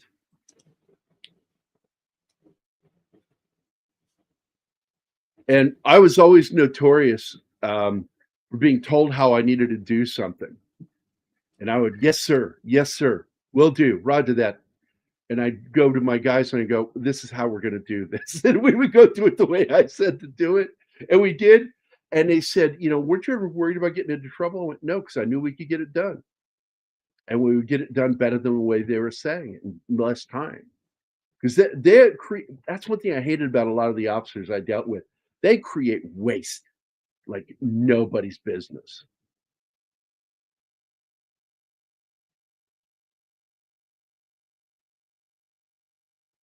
Yeah. Defoe's character is the king of the hippies in the movie. And again, he's the good guy. And the other sergeant,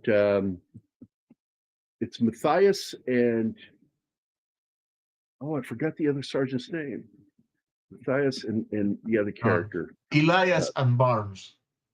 Oh, Elias? Is that it? Yeah. Okay. Elias was, so anyway, one Dafoe. is the hippie and the other one is evil because he's not a hippie. And it's a very hippie fucking movie. Pro-hippie.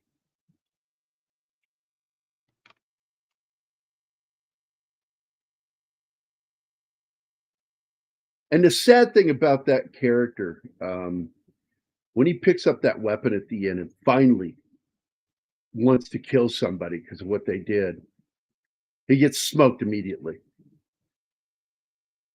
That was the sad thing about that character.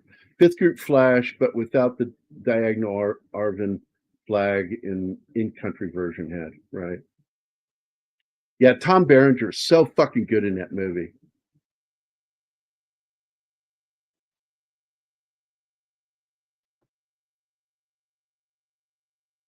Yeah, you knew it was on, and he's about to smoke him at the end,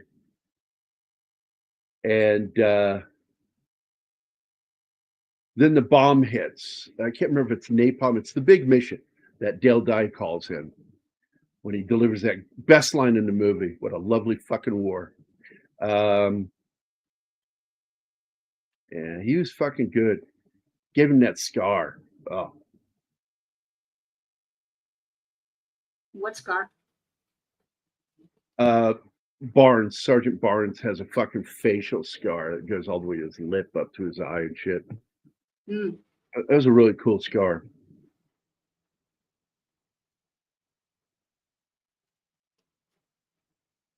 I also liked it when they marched in. They all checked their junk with Washington when they saw the good-looking girls. Again, that guy's a fucking spook. That guy ain't fucking Army. No, it is on my list. I have to I got to show these movies to Anima, and it is a film. She watched Sniper, because I do like the movie Sniper. Yep. I hate the Billy Zane character, but I do like the movie He Sniper. is just so out of place in this movie. His character is stupid, incompetent. I mean, he somehow manages to get his shit together in the end, but it's just annoying. Yeah, he's non-military. Through and through.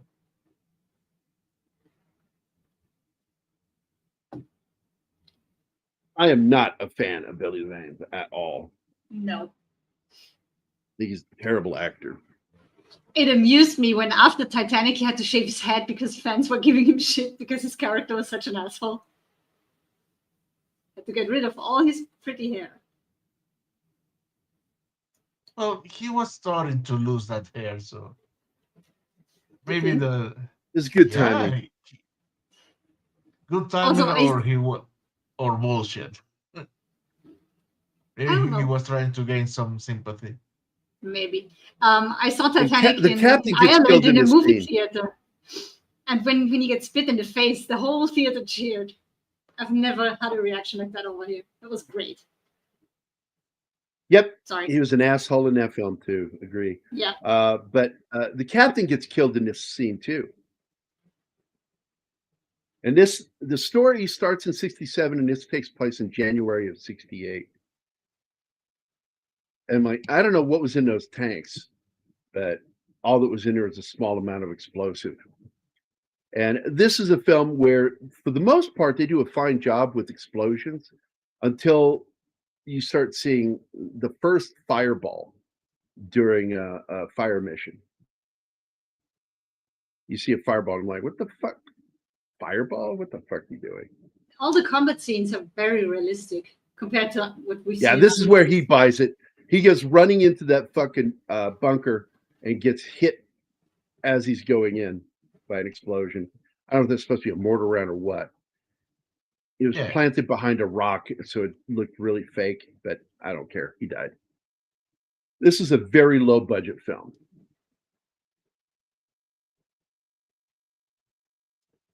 But I guess you can also call it a sports movie. Because of one soccer game? No. Being funny. The announcer is great, though. He has no idea what's really going on.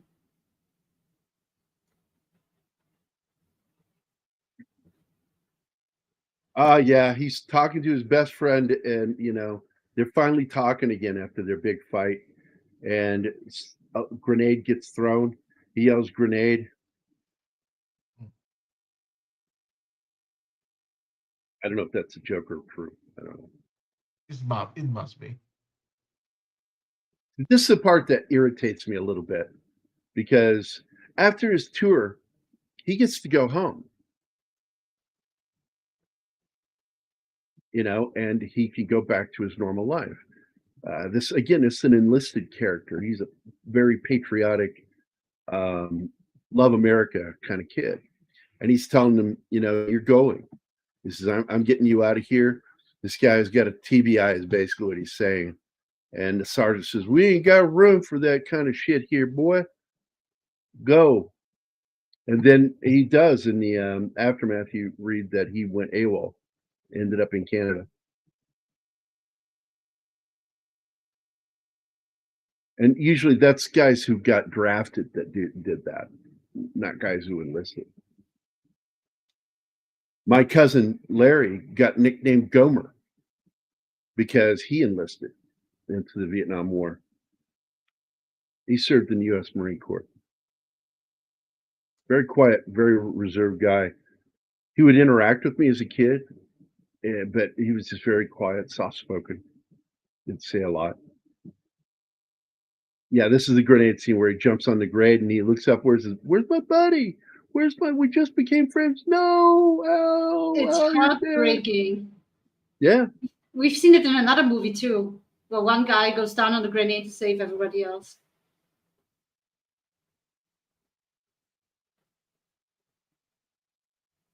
That's think it Billy was- Bob Thornton that he slaps. You gonna smoke that wagon? Oh fuck, man! I fucking love Tombstone.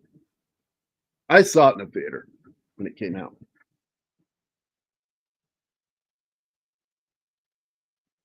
Bed Knobs and Broomsticks? No, I don't think so. It's a Disney live action Disney film, mixed animation. Nah, that doesn't sound like something I would enjoy. I don't know. It's actually a fun Disney movie. Get in that smoke wagon. Fucking love that line. They use a lot of another film that used a lot of jargon from the period was Open Range.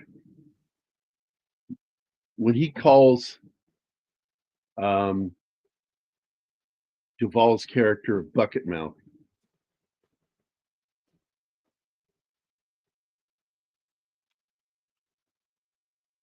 Vinny survived and was permanently confined to the VA hospital from injuries. 110 original members of Company C, 43 were killed in action, including Tyrone Washington, who was awarded the Navy Cross.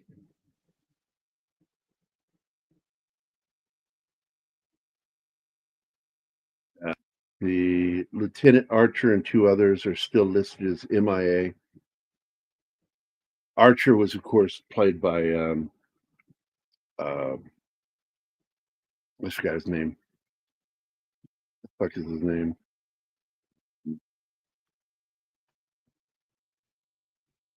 James Whitmore Jr. So Billy Ray Pike, one of 3 deserters, left the U.S. Naval Hospital in Da Nang and made his way to Canada, where he now lives with his wife and son, which is just bullshit. I call bullshit on that one as just any other character, not that character. I knew too many guys like that guy. And of course, on 21st of March of 68, a replacement company airlifted from Camp Pendleton, California, relieved what was left of Company C, which then officially ceased to exist as an active unit in the United States Marine Corps. And again, this is a work of fiction. It's not based on any true story.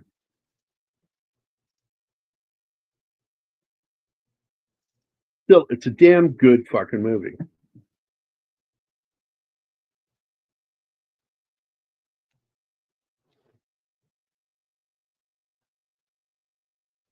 You okay? Eddie on. Yep. Eddie was a little pudgy. You notice? A little pudgy. He played that part.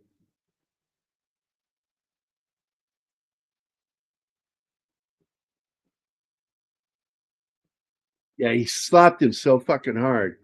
Fucking busted his lip open.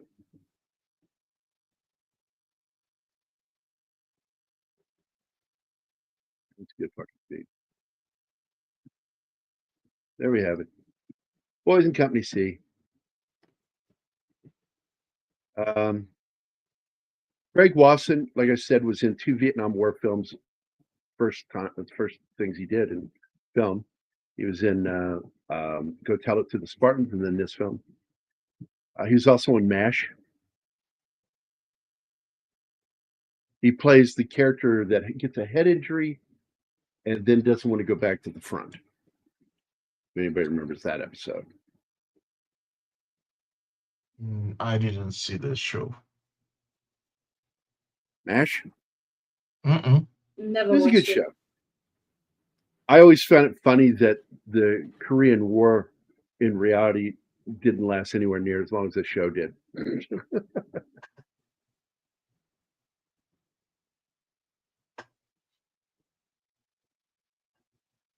Hey, Bill.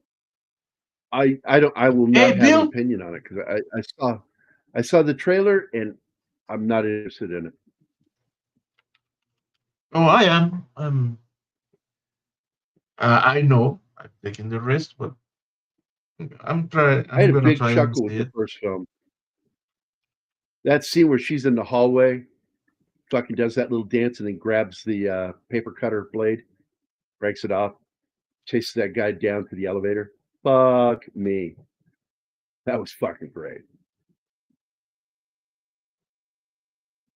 So, but anyway, there's really not much information on this film. There is an interview which I will share with you guys if you ever want to read it, which talks about the making of this movie with Craig Wasson. And I'm sharing it right now. This is an interview from flashbackfilms.com, Craig Wasson interview. And he talks about this film. Let me see.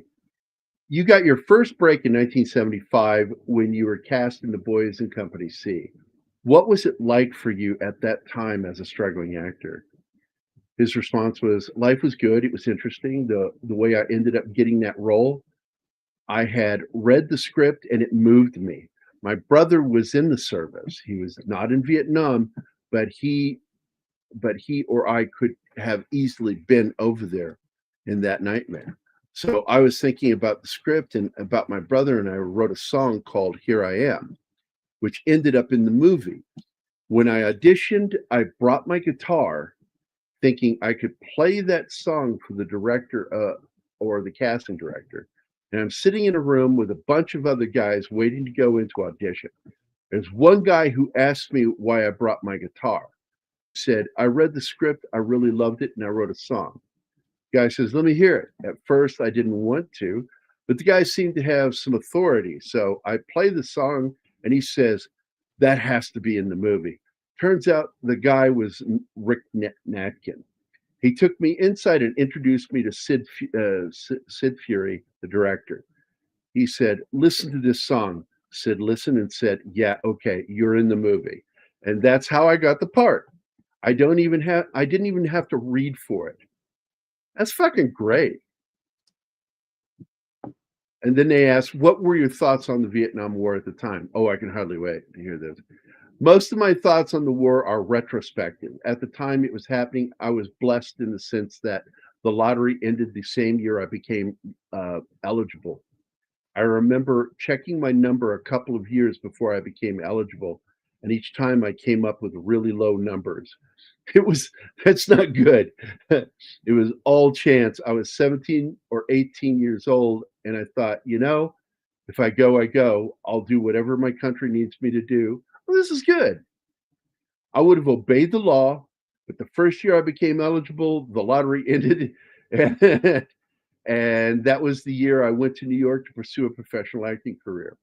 So it's only in retrospect that I think, wow, I could have easily been sent over there. I remember some guys who came back from Vietnam telling me how when they got off the plane in Saigon, the sergeant who met them said, welcome to Vietnam. You're going to die here. And that's not what you want. Well, it's sort of similar to what happened to my brother Steve. He got there and he's on the tarmac and he's meeting guys that are leaving, getting ready to get on a hop to get the fuck out of Nam. And he said the shit that those guys were saying, him and his guys, scared the shit out of him. And he called home, and I remember that phone call to this day. We were living in a small house in Phoenix, and my mom had been gone for a week with this guy named Bill. This is right before we moved to Colorado. And Steve's on the phone, and he's talking to my sister Susan, who was there to watch all the kids while mom was off in Mexico with this guy getting married and all that shit. And Steve calls, and I just remember I could hear him crying over the phone. And Susan's trying to calm him down. I'm sure it's not as bad as they're saying. They're just trying to scare you. They're just trying to scare you. Ah, I fucking remember that. He was 18. Hey, Nat's here. Hello, Nadia. Hey, Nats. Hi, How Nadia. you doing? Hey, anybody else hear anything about Martin Cove? I haven't seen Nope. anything over on Twitter. I've been off of Twitter for the most part for the last 2 days. I just occasionally share stuff that other people post real quick, go through what I like with my friends and post it and share it, and that's it. Similar to what I happened to really Axl don't Rose. like Twitter. Welcome to the jungle, baby. You're gonna die. I want to say one more thing about the movie, if I may. Yeah, of course. There is no score. All the music is played in the movie. Yep. No other score, and I love that. It makes it all the more realistic. Well, that's one of the things that I liked with the movie Saving Private Ryan. And they, I watched a documentary last night on it. Halfway through, I just stopped watching it because I'm like, your information's wrong. You're full of shit. That's not why that happened.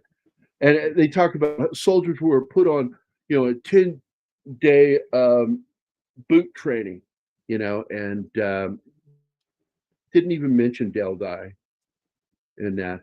It just Spielberg did this, Spielberg did that, and Spielberg's the one who made the decision. Yeah, no, he's the one who agreed with John Williams. Williams is the one who said that he felt that there should be no music played over those scenes. So Williams' score doesn't begin until 20 minutes into the movie. And Spielberg didn't decide that. He's the one who made the final decision, but the decision was originally made by Williams, and Spielberg agreed with him that the soundtrack of that first 20 minutes is the sound of war. I hate it when they do background music in battle scenes. That's just goofy. The only thing that drove me nuts was this guy's messy guitar. Like, clip those fucking strings. It looks terrible that way. She hates hippies. You can tell she hates hippies because hippies don't give a shit. But I'm just telling you, that's why. That's why I have proof you don't like hippies. Hippies do that. Well, yeah. Hippies do dreadlocks, and that's one thing that I hate because it's disgusting. I love the movie Backdraft, and there was no sequel. People keep telling me there was no sequel. And yeah, Gavin agrees with you. Yeah, I think it works. Absolutely.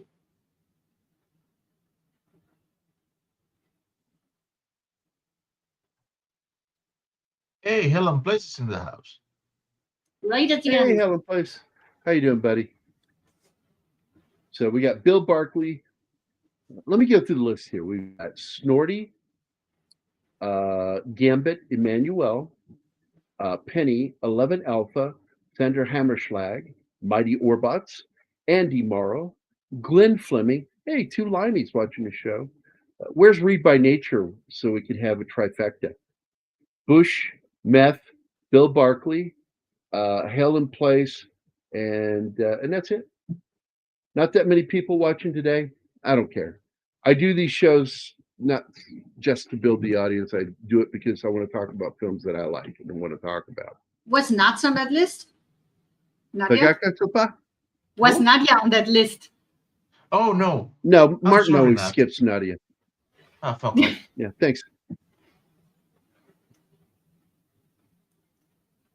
I'll tell you who else didn't find it a great experience. Fucking Martin Sheen had a fucking heart attack. What? And I think it was Charlie was there. He was there for that. That was just an ordeal. That fucking experience. By the time they got into Cambodia, that stuff, fucking whack, man. Because you got Dennis Hopper, who is fucking high while making that movie. There's not a scene in that movie where Dennis Hopper was fucking straight. He was fucking high. And he gave Dennis Hopper a lot of free range to do his lines his way. So many things were also changed last minute. In fact, a lot of people don't know this, that they realized they didn't film his fucking death scene. So they had to call Marlon, which I'm going to tell you right now, fucking Coppola hated working with him in this film. Just hated him. And so he was forced to call him back. He says, we need you to come back for a day. And And Marlon's like, when you say day, I already think it's 3 days shooting, because there's no way you're going to pull that all off in 3 days, setting up and getting all the shots. There's no way.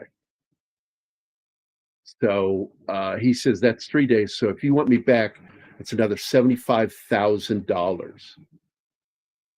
And fucking Coppola came up with the money, was pissed. And it was right after that that he said some shit about Brando publicly. And Brando took him to task. But I don't think Coppola's wrong. I think Coppola's right. That he showed up fat and out of shape. And fuck, man. Yeah, and refused to even read his lines. What a dickhead. Marlon was a fucking prick, man. And but he knew his value. He was the highest paid actor on Superman. And I love it that one day he kind of teased Christopher Reeve for delivering some lines in a scene. And Reeve turned to him. He says, look, man, I'm just trying to do the best job I can. And walked away from him. And later, Brando bought him some flowers and I think some wine or something, and wrote him a little letter apologizing to him for the way he acted towards him. But I got to tell you, I don't like Marlon Brando because of the butter scene in Last Tango in Paris. Yeah. Because once I found out what he did, he and the director had set up, I'm like, he should have gone to prison for that. And come to find out, he wasn't able to go to France. He's not allowed to go to France because there is, or was it Italy? There was some place he was not allowed to go because there are warrants for his arrest there.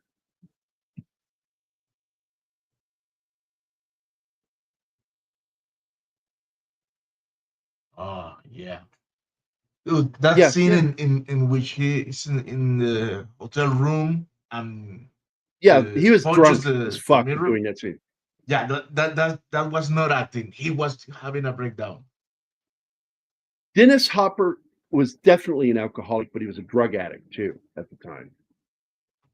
That is also why, because Milius wrote so much of that fucking movie that Francis Ford Coppola, when asked in an interview, what parts are Milius and what parts are what you wrote? And he goes, you know, all those scenes that you like to quote from the movie, those were all written by John Milius.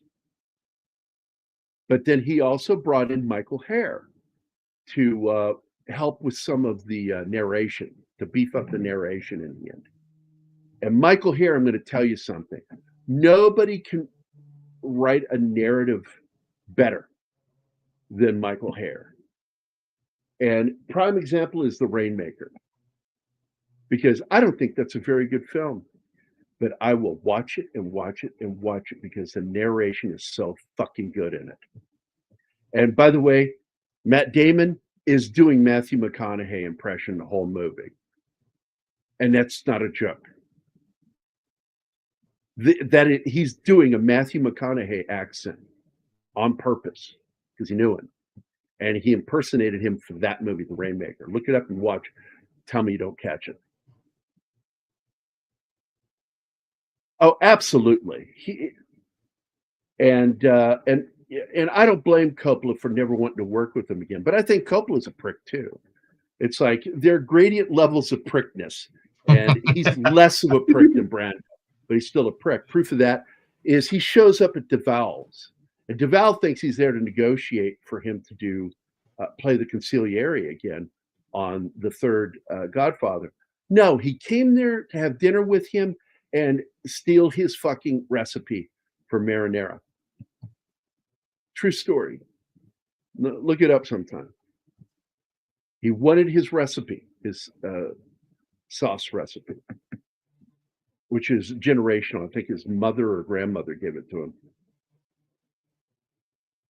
Charlie's one of those guys. I told you that I had one of those. Would you go back in time and kill Adolf in the past? And I finally had one of those moments where I said, I would, if I could go back in time. Whoa, dude, what the That fuck was was that? loud. Motorbike, I guess. Was that the Loch Ness monster down in Mexico? No, What it's the a fuck plane. was that? Oh, goddamn, Plane. dude. Wow. It just sounded like, whoa. Anyway, that if I could go back in time, I would smoke Charlie Sheen after he did the baseball movie, but before he did Navy SEALs. I said he ruined Navy SEALs. He is everything that's wrong with that movie. I'm not Sean, I'm sorry. Michael Biehn is one of the best parts. You got Bill Paxton in it again. Bill Paxton, Michael Biehn, you just can't beat that. Oh, and then you got Charlie Sheen fucking being a douche nozzle. It's an okay film. I do kind of like the film, but I hated the effects in it weren't very good.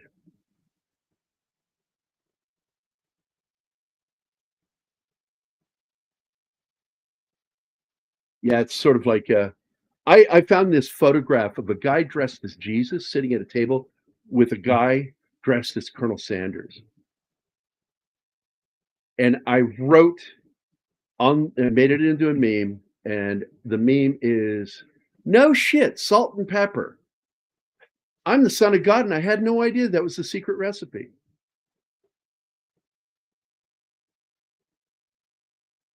The Rainmaker is too abstract to film, but it's worth the watch. Don't care, Gambit. I don't watch that film for many things. I do like the final battle scene in the courtroom is really good, but the narration is worth the price of admission. I fucking love the narration.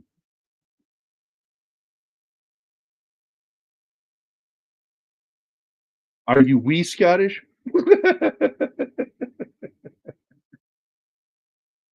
Yeah, I learned when I was a young kid, don't ever accidentally call someone from Scotland English. Let's say I'm British, I'm not English. But Scotland's all fucked up right now. You guys elected in some crazy fucking leftists, man. Some woke assholes in that country. Yeah, I do also like the sub story between the love story between him and what's her name, the blonde actress that I can't stand. She was in Young Shakespeare in Love. Makes her pussy or Gwyneth Paltrow. Yeah, her, that bitch. Cannot stand her. I don't think she can act. Her mother can act. She can't act. Didn't realize there's a biopic about Maria Schneider. Came out last year. If that's who I think it is, yeah, she's the young girl that got executed young by the no, Yahtzees. Is that not who it is? no, I think that's Arnie's ex-wife, Whose ex-wife? Arnold Schwarzenegger. Oh, huh. I think. Oh man, I've never thought I would ever say this to a friend. Your cousin's a cunt.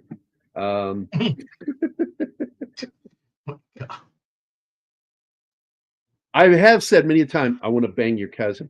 And then I had a friend one time, this was funny. I said, dude, I want to bang your cousin. He goes, Matthew? And I went, no. Ooh, no.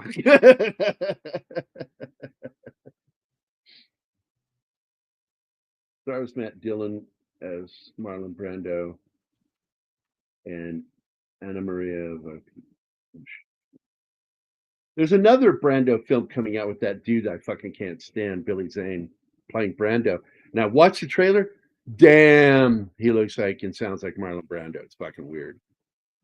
Oh no. The movie being what is about the actress of Last Tango in Paris.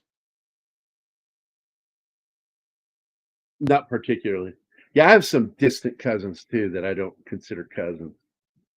Did you And hear some me? that I do because I know I'm distantly related to Theodore Geisel. Anybody? Theodore Geisel? Anybody? No.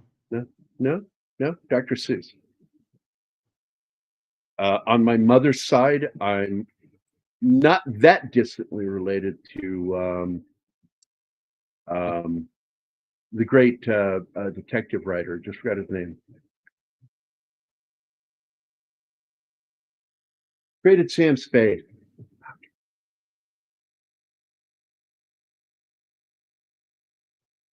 What?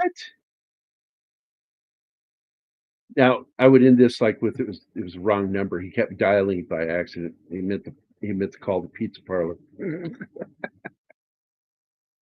Yeah, Alpha knew. Theodore Geisel. There you go.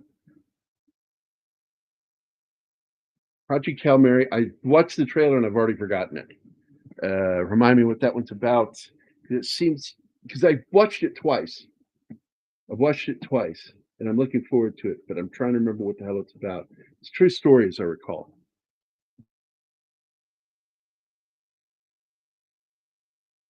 So that's it. I mentioned everybody's names, and we're going to get out of here. So bye, guys. Everybody have a great Monday, and I guess we're going to be back tomorrow for the Chief, and then we'll be back on Wednesday. So I will see you guys again on Wednesday. So everybody have a good Monday and Tuesday, and I'll see you guys later. Hold on. Somebody just said something. What was it? You too, buddy. You too. So we're going to get out of here, guys.